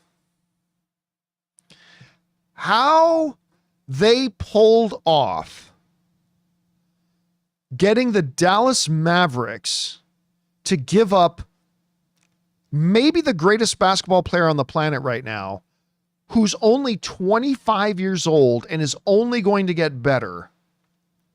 Like, it's him and SGA, and it's SGA, Luka, and Joker. I mean, those, like, undisputed, those are the three best basketball players on the planet right now, right? And you can have them as 1A, and 1B, but those are the three best players on the planet, I think. And how they convince Dallas to give up a generational talent like Luka. And I love Anthony Davis. I think he's great. He's an all-star. He's going to be great on Dallas. But you gave up a generational 25-year-old guy for a 31-year-old aging and often injured Anthony Davis. How they pulled that off, I don't know. That move got a lot of respect from me. I think it was the dumbest thing in the world to hire a coach who had never coached before to be the coach of the Lakers. But they also pulled off getting Luka. I mean, so you got to give them their flowers for that, man. You really do. It's going to take them a while to start fitting together and see how that goes. But yeah. All right. Jerome writes, what do you think would have happened if T'Challa didn't accept Killmonger's challenge? And would you consider it a dumb decision by T'Challa? I don't think T'Challa should have. I mean, I said this in Black Panther. He shouldn't have accepted the challenge. He should have simply said, I saw you break this most wanted guy, the most wanted guy in all of Wakanda. I saw you break him out of prison. You're not getting a challenge for the throne. You're being executed. Bye-bye. Or you're going straight to the prison. Bye-bye. Oh, you're my uncle's kid? That's nice. Challenge day is over. Bye-bye. I think it was hubris. And that's one of the reasons why I like a lot of Marvel characters is they don't paint them as perfect. And I think that's a good thing for Marvel. So I actually think a part of it on T'Challa's part was hubris to accept the challenge from Killmonger. He shouldn't have. He said, no, you broke out the most wanted criminal that's been wanted in Wakanda, and you broke him out of jail. Bye-bye. That would have been the... But I think it was pure hubris on T'Challa's part to accept the challenge. He certainly did not have to. I think he said, guess what? You missed challenge day by, I don't know, a few months. You missed it. We had challenge day. If you wanted to challenge, you should have been here and you should have challenged. But you weren't here. Challenge day is over. Oh, and you're a criminal. Bye-bye. Take this fool's head off. That's what T'Challa should have done. That's what he should have done. Anyway. All right. Next up. Let's see. Rafe writes, I work in one of the major cinemas in Sofia, Bulgaria. And let me tell you, this weekend was insane to witness the drop-off for Captain America. Yeah. Listen. Very well established. I didn't like Captain America 4 all that much. I don't think it's a terrible movie, but it's not good. It's not good, in my opinion. But I want every movie to succeed, even if they're movies I don't like, because that's good for everybody if it succeeds. And I know there are other people who do like it, so I want it to succeed. I am not somebody who cheers a movie doing badly. I might laugh at it sometimes, because sometimes it's funny, but that doesn't mean that that's what I want for it to have happen. Sorry, my manager is texting me. Not important right now. I'll get around to it later. So yeah, it's unfortunate. It's unfortunate. But it is, I mean, again, for Captain America 4 to take a 68% drop on its second weekend when absolutely nothing was in theaters against it. Again, the number 2, number 3, and number 4 movies all combined total made $27 million. That means nobody was going to the theaters to see other things. There was plenty of audience to go see Captain America if they wanted to go see it, and they just didn't want to go see it. And it's unfortunate. All right. Andy writes, one of 4. You've said you won't retire until sometime after Gunn's Superman. I wanted to let you know that when that time comes, I'll miss you and the work. Oh, thank you so much. And the work you do. As what you do is kind of a public service, in my opinion. I first saw you when I was 18, and you helped me form the person I am today through my most formative adult years. Oh, that's very nice of you to say, Andy. You're not right on everything. Well, of course I am. Anyway. But you're a good man, and you've given me a decent North Star to follow.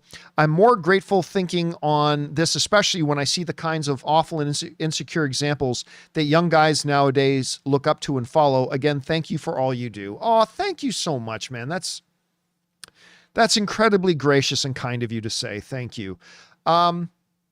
Listen, the whole reason I started doing these types of shows was just because I wanted to do shows going all the way back to my movie blog days when I created like the first movie podcast, the movie blog audio edition was what it was called. It was just because I wanted just to have a place for me and other fans just to talk about movies the way me and my friends talk about movies. And the community that is built around it in the subsequent years has, truly been one of the greatest experiences of my life. Give me a second here. Give me a moment to soapbox for a second, if you don't mind. The longer I've gone into my career, I've done other things, right? Like I worked in law, I worked in visual effects. I did a lot of different things. A lot of things I could have done. I made the decision at the behest of a couple of friends of mine to try going all in on being a movie pundit. And I quit my job. Maybe not the wisest thing to do, but I did it. It was a calculated risk. I quit my job after getting my first $400 check. My first $400 check from Google AdSense. And that $400 check that my local newspaper actually ran a story on. Local guy gets paid $400 for doing a blog. They actually ran a big story. I've got the newspaper article like framed. And listen, I was working at a law firm at the time and I decided I'm going to quit. This is what I'm really excited about. This is what I love doing. And I went and did it. And I've made a lot of other calculated risks in my career since leaving my corporate job, leaving an established, I was making 6 figures working for Complex and Collider. I was working for 6 figures at AMC Theaters when I decided to leave, went over to Complex. I was making well over 6 figures there, decided to leave to do my own thing in my own spare bedroom. Probably making $200 or $300 or $400 a month at the time. And I've been lucky enough, to literally do something I love as a living. And it is not lost on me how incredibly fortunate I am to say that. I've worked very hard. I think almost all the people who have worked with me will testify to the fact that I work very hard. I don't think I'm the smartest guy in the world. I don't think I'm the most talented guy in the world. I don't think any of that. But I will dare you to find somebody in this space who works harder than I do. They might be smarter. They might be better. They might be funnier. They might be whatever. But one of the things I've always prided myself is that you'll have a hard time finding somebody who works harder at this than I do. And I've always treated this very much like a job, and I've treated it as a business, and I've tried to do things the right way, and sometimes I've succeeded and sometimes I've failed. But for nearly over 20 years now, it hasn't been 20 years since I quit my job. That anniversary is coming up really quick though. But for almost 20 years now, I've been very lucky to do something that I'm truly enjoy and I truly love and work for myself for the most part. There are a number of years where I worked for somebody else, but still. And for nearly 20 years, every year, there being a contingent of people not appreciating what I do and telling me that, oh, I'm not going to be around for another 6 months. And oh, my blog is dying. And oh, my podcast is dying. And oh, my YouTube channel is dying, like every year for 20 years. And here I am. And here's this community. And I put up a post on the community tab, on the post tab on the YouTube channel earlier this morning. Just, you guys know my mom passed away just a couple of weeks ago. And I still haven't fully processed. I'm just be honest with you. I still haven't fully processed it. I really haven't. Sometime in the next couple of weeks, I'm going to have a complete emotional breakdown, but that's neither here nor there. But I put up a post on the community tab today, just saying, like, guys, like, seriously, I've been overwhelmed the last couple of weeks with the amount of encouragement and well wishes and notes of condolences and everything from our community. And one of the things I said in that post was, this community has always held me up, and it really has, through the highest highs that we've had doing this over the past 20 years and some of the lowest lows I've ever had. It's always been this community.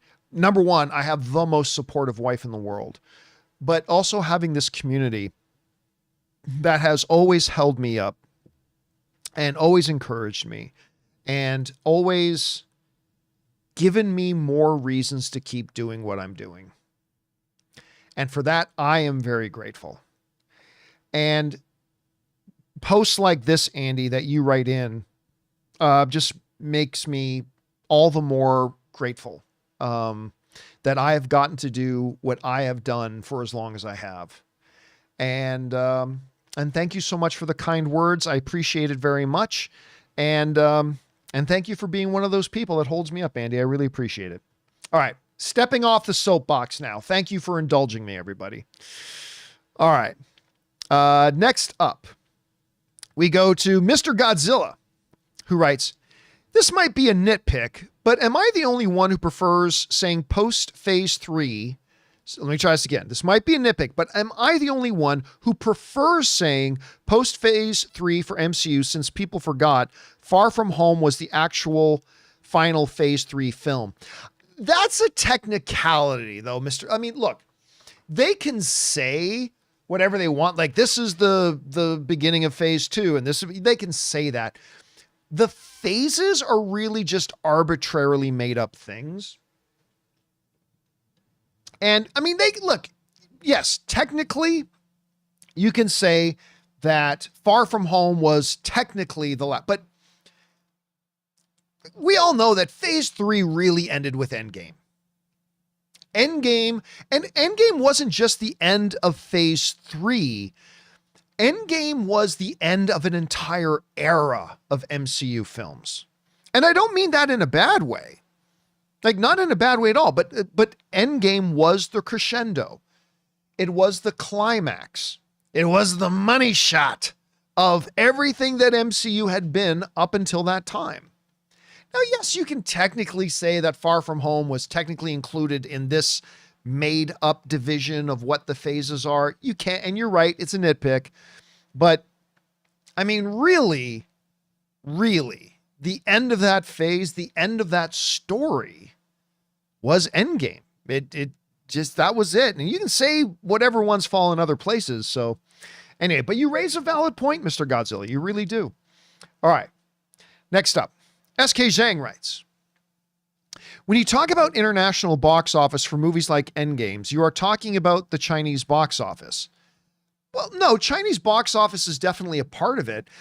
The thing is, again, I don't completely trust. And by the way, Chinese box office is not as big as a lot of people think it is.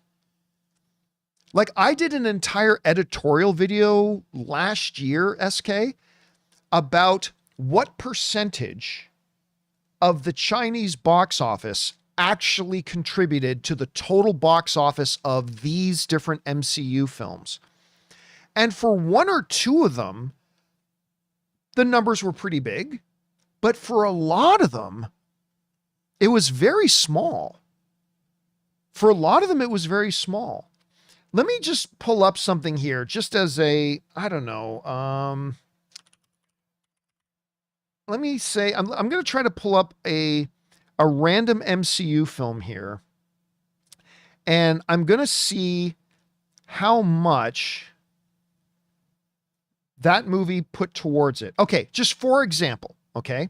For example, The Marvels made $200 million at the box office, okay? The Marvels made $200 million at the box office worldwide. What percentage, and it did release in China, what percentage of that do you think came from China? Anybody in the live chat just want to throw in a guess? Don't cheat and go look it up. I'm asking you, throw in a guess. If you guys have a guess, what percentage of the Marvels overall box office actually came from China? I'm seeing Patrick is saying 10%.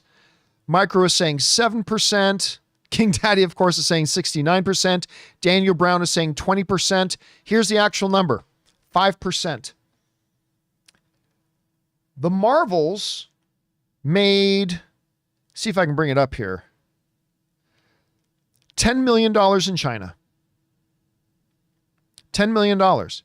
That's 5% of 200, of over 200 million. Now, again, there are some Marvel movies that have opened in China that have ended up having a larger piece of that pie. Actually, let me just look up Endgame. I'm sure it had big numbers in China for Endgame, right? So Endgame made $2.8 billion. All right, $2.8 billion. The amount that came from, hold on a second. Now I can't find the number. Anyway, long the short of it is that when I did that video about a year ago, there were a couple of movies Marvel movies that a decent percentage of it came from China, but actually for a lot of them, it's not nearly as big as you would have thought. I've never really called into question Marvel's reporting on other movies. I've only ever called into question because, again, they don't have the same vetting process. They don't have the same verification process. They don't have the same fact-checking process. They don't have the same accountability process as all the other countries in the world do. I only ever call into question the Chinese government reporting box office on Chinese movies from the Chinese box office. Those are the ones that I've often gone, because there have been a number of films over the years. And again, I'm not saying I'm right. I'm not saying I can prove this. I'm simply saying this is why I don't give it any weight. Because there have been a number of films over the past 10 years where they like come and say, this movie in China just made $2 billion. I'm like, I don't buy that. Anyway, that's just my whole thing on that. And again, I could be right. I could be wrong.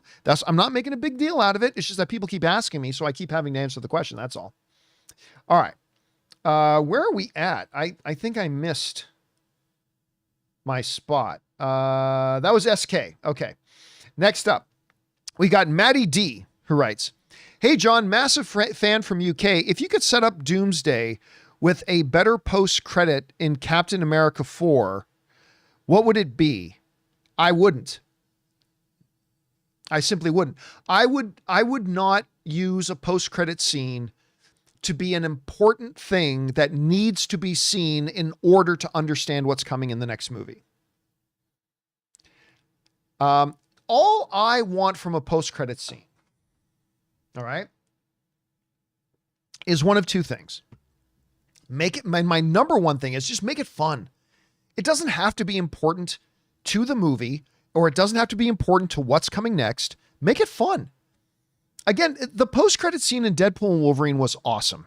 Was it important to the story? Not at all. but it was awesome and it was fun and everybody laughed and it was worth sticking around for.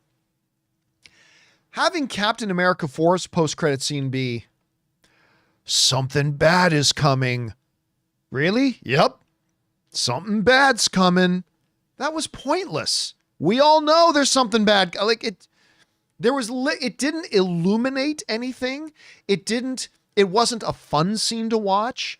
It didn't give us insight into something that might be coming. Like we already know, yeah, Doomsday's coming. We know something bad's coming. I figured it out just with my brain meat that something bad is coming. Really? Your brain meat that just had terrible bad guy plans in this movie? That brain meat? Anyway. Or give us, and a number of Marvel post-credit scenes have done this, give us a different perspective on the events of the movie we just watched. Much like the end of the Deadpool and Wolverine one, right? That's what I like getting in post-credit scenes. That's just me personally. All right. Next up, our friend Murray Reich writes, I am so sick of the 12 minutes of ads and 20 minutes of trailers at Regal, AMC theaters and other. The other option I have is a small independent theater that runs 2 trailers, but no pre-assigned seats, meaning arrive very early. Ooh. Man, I still don't understand how living in 2025, we have venues that do not have pre-assigned seating. How does that happen? A simple $5 piece of software will help you manage pre-assigned seating in your theaters. It's not hard. It's not difficult. I just don't understand that at all. Even for small independent theaters. For small independent theaters, it's even easier to set up a pre-seating system. I don't get that at all, Murray. That would frustrate me too, dude. That would totally frustrate me too. All right. Next up, we got King Daddy Goat who writes, could we see Severance win Emmys? Absolutely. Or low chance. Well, I mean, again, the thing about the Emmys and the Oscars is it isn't about how good your show or movie is, although that's a big part of it. It's also about how good is the competition. How good is the competition? That's the main thing. That's what thwarts a lot of great shows and great movies from winning Emmys or Oscars, is not that because their show or movie wasn't great. It's because there were other shows and movies that just happened to be a little bit greater. Right now, I would say decent chance Severance gets some Emmy attention, but it's hard to say before we get through the full year. You know what I'm saying? All right. Next up, Jerome writes, do you think the Celestials come back to judge Earth in Avengers Secret Wars? No. It doesn't sound like that's the story of this, because if the Celestials come back to judge Earth in Secret Wars, then that's what the movie's about. And that's not what the movie's going to be about. Celestials coming back to judge Earth is not a quick scene you cut away to. That's the premise of an entire feature film. So now, do I think we're going to see the Celestials? Like, is Arishem the judge going to come back at some point? I do think so. Do I think it's going to be in Avengers Secret Wars? Personally, Jerome, I don't think so. Is it possible? Of course, but I don't think so. All right. Let's see here. Next up, Carlos writes, movie pitch. In 15 years, McKay film about Luka trade.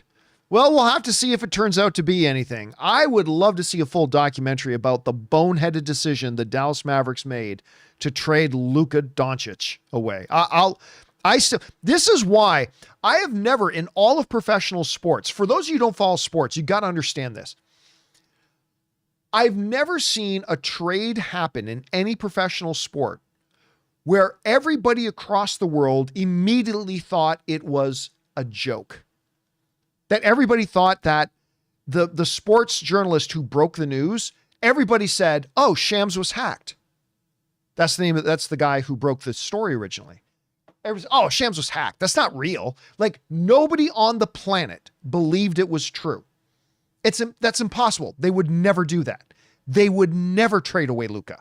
That would be insane. Of course, Shams has been hacked. It's not real. It is real? Like, literally, guys, nobody anywhere thought it was true. Everybody thought it was a hack or a joke or something And it was true. I've never heard of that before. The only thing that comes close was the news of when Wayne Gretzky got traded from the Edmonton Oilers to the Los Angeles Kings. There was a lot of disbelief, but even that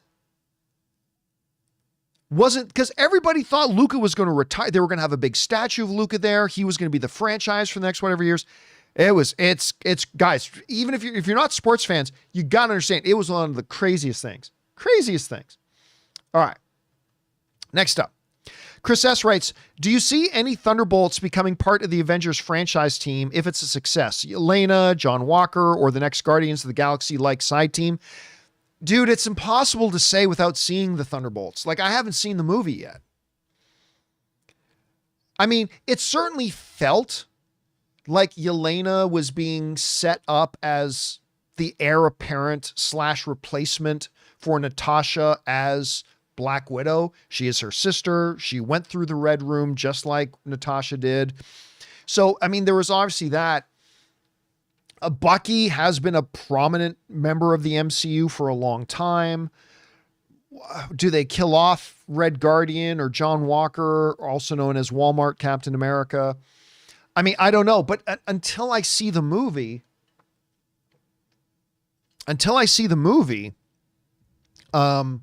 it's really hard to say. I don't know how they're going to handle the characters, how they're treating them. What position are they going to be in by the end of the film? Just don't know. But all I know is this, man. You keep Red Guardian around. I think I got most excited about Thunderbolts when I found out Red Guardian was going to be a member of the team.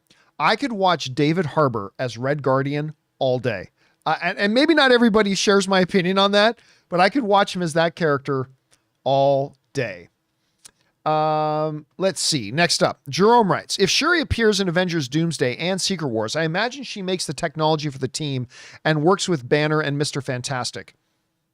Maybe. I mean, here's the tricky part. And this would be true as well if T'Challa was still around.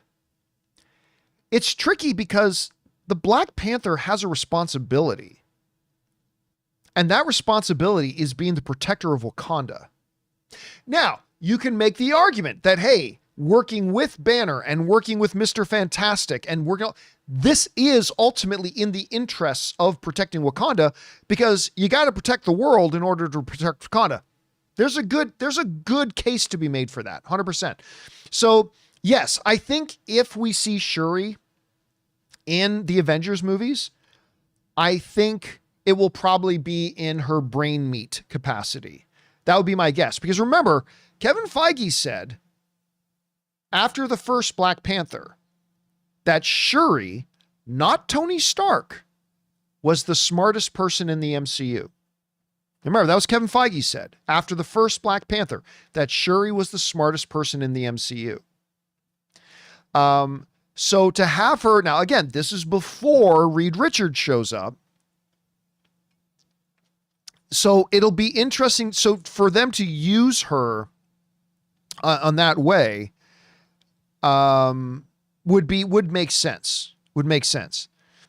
Now, Budgie Cat is saying that Shuri was never a genius in the comics. T'Challa was. In the comics, Shuri was jealous of her brother and just wanted the throne band mantle. Again, comics are the comics, the movies are the movies. They're not the same thing. They are two different things. They are inspired by one another, but they are not the same thing. In the MCU, Shuri was the smartest person in the MCU. So we'll see. All right. Final question comes to us from Andy, who writes, turning 30 next Saturday. Any advice? You have to be more specific than that, Andy. Advice in career? Advice in parenting? Not that I know anything about that. Advice in job hunting? Just good old fashioned, leave the world a better place than you found it. That's the best advice I can give. The same, John, isn't that the advice that campers give to other campers about campsites they visit? Yes, it is, but it's true. The best advice I can give to anybody, try to leave the world as a better place than when you entered it. That's the best thing I can possibly give as far as a bit of advice. All right, guys, listen. We are now through all the super chats because I did turn them off a little over an hour ago. So we're now through all the super chats. I'm going to take just a couple of minutes. We've been going for 2 hours, but I'm going to just take a couple of minutes here, just a couple. And I'll take a couple of questions from you guys in the live chat. If you guys have a question for me in the live chat, take a look in the live chat right now. I just put up if you have a question, type in all capital letters, question, and then ask your question. That way I know you're asking me a question. By the way, Jace just gifted a membership. Thank you, Jace. This is incredibly nice of you, man. All right.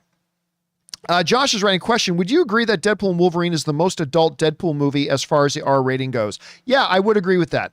I thought it was the most R-rated out of all the, I mean, listen, all the Deadpool movies have been pretty R-rated, but I do think that was the best one. Michael Gonzalez writes, when do you think we'll get an Andor trailer? I think within the next 2 weeks.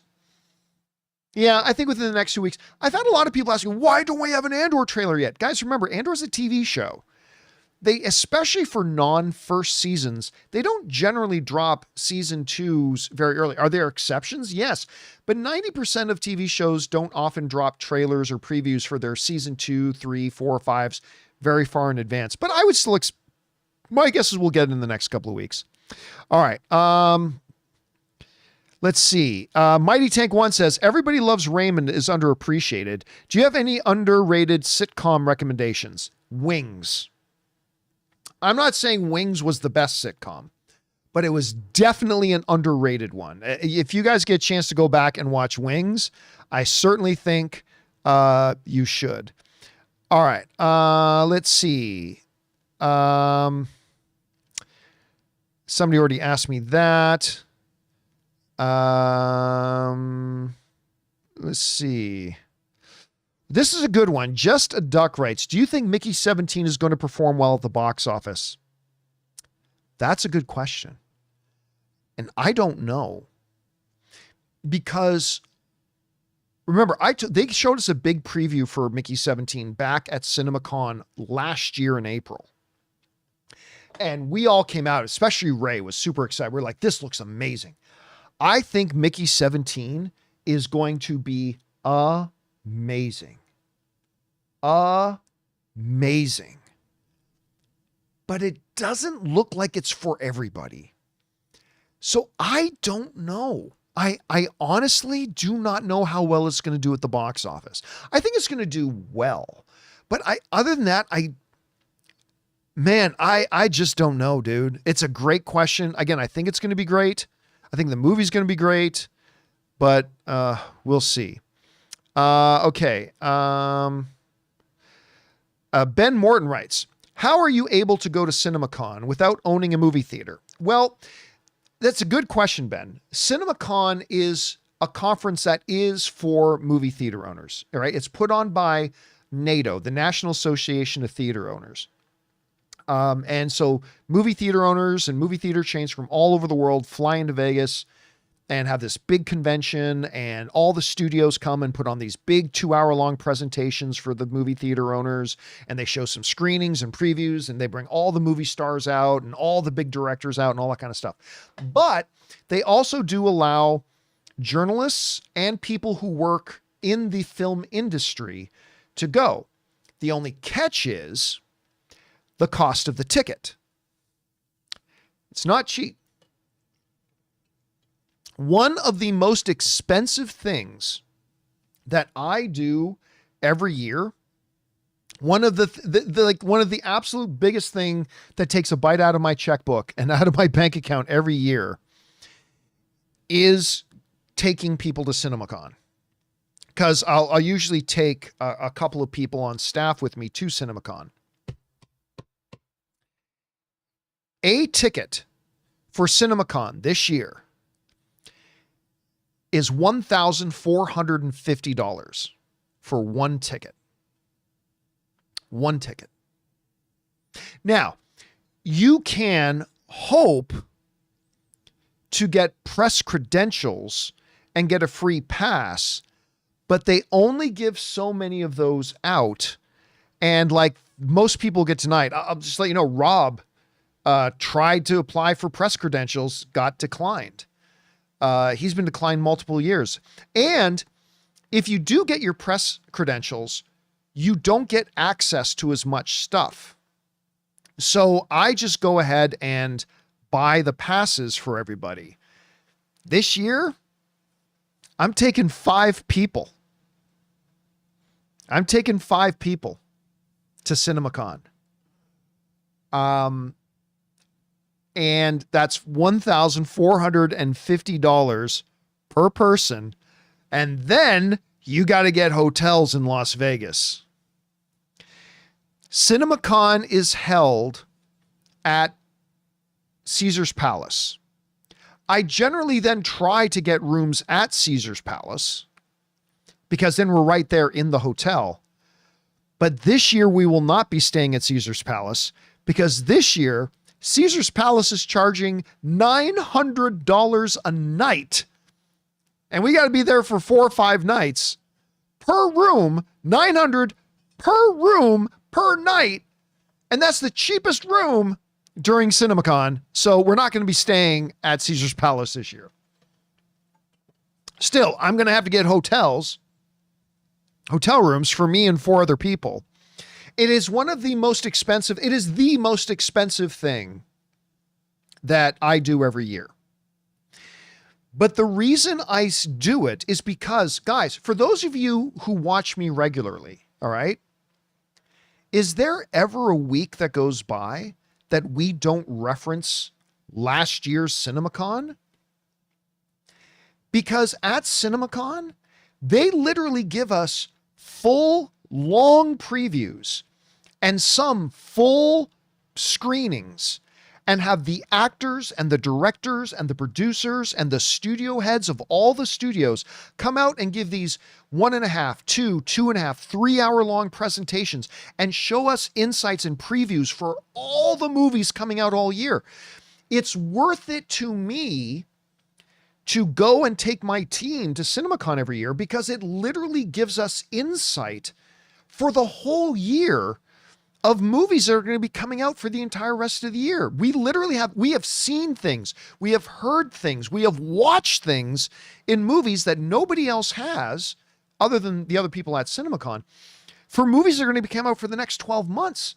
And so it feels like every week, almost every day, we're able to reference something we watched or heard or experienced at Cinemacon almost every day. So when you understand like how valuable that is, it makes it worth it to us and to me to take the team and go every year.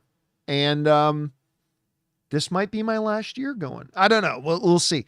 But we're definitely looking forward. It's in just a couple of months. Super excited about going.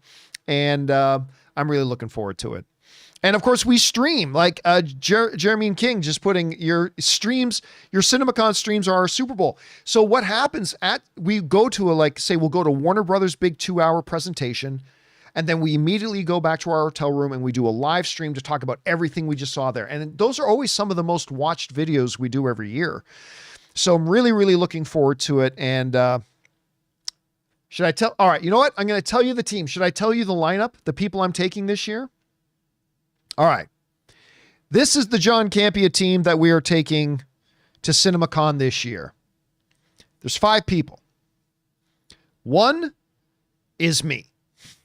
So there's 4 left. 1 is Ray Ora. So Ray's going to be going. I absolutely need Ray there. Ray does a lot of the technical stuff for us. He makes all the graphics on the fly that we need. And he's just also really great being there. So Ray's going to be one like us. So there's me and there's Ray. Ann Campea is also going. You guys seem to love having Ann there, and you guys are always asking us to have Ann on camera more. Ann came with us for the first time last year and had a blast. So Ann is coming this year again, so she's going to be part of that. Leaves 2 people. The next person that's coming is Robert Meyer Burnett. He'll be coming this year. At least I'm fairly sure he is. So Rob's going to be coming. I know Rob loves Cinemacon. And then the 5th person coming is somebody most of you are familiar with, but you haven't seen him in a while on my channel, but he's going to be there. Olympic gold medalist, undefeated movie trivia competitor. Anybody know? The gold medalist should have given away. Cody Miller. Cody Miller is going to be coming and joining us this year at Cinema. Cody and I have talked for years about him maybe coming to Cinemacon. So Cody is going to come and cover Cinemacon with us this year and be a part of all the after event streams and stuff like that, which I'm super excited about. It's going to be great having Cody Miller there. No, not Cody Rhodes, Cody Miller. So that will be the lineup for us there. Chris won't be coming because Chris, she's got other things. It's very difficult for Chris just to up and take off to Las Vegas for a week. She has other responsibilities and other things she needs to do and all that kind of stuff. So yeah, it's going to be me, Ray, and Rob and Cody Miller doing our Cinemacon coverage this year. Looking forward to doing it, and I hope you guys will watch along with us. All right. So with that down, guys, that'll do it for today's installment of Open Mic. Thank you guys so much for hanging out with me this afternoon. Always fun doing open mics. It's a nice, more casual, laid-back kind of version of the show. Good to have you guys here. Don't forget to come and join us tomorrow for the John Campea Show returning. The lineup tomorrow is going to be the full house. Tomorrow is going to be me, Chris, Rob, Jonathan, Ray. We're all going to be here. Hopefully you guys will come in and join us then as well. We already got a number of things that we got lined up to talk about tomorrow that I'm very excited about, including some Daredevil stuff, some more Captain America stuff. There's a few really cool things that have come down the pipe we're going to talk about tomorrow. I'll look forward to seeing you again. Hey guys, big thank you to all of you guys just for being here, but also specifically those of you who sent in questions. Number one, because you gave us great fun things to talk about, but number two, you supported this here channel as you did it, and everybody involved with the John Campea Show YouTube channel. Thanks you guys so very much for your support. So that'll do it for me, guys. Thanks a lot for being here. My name's John Campea, and until next time, my friends, bye-bye.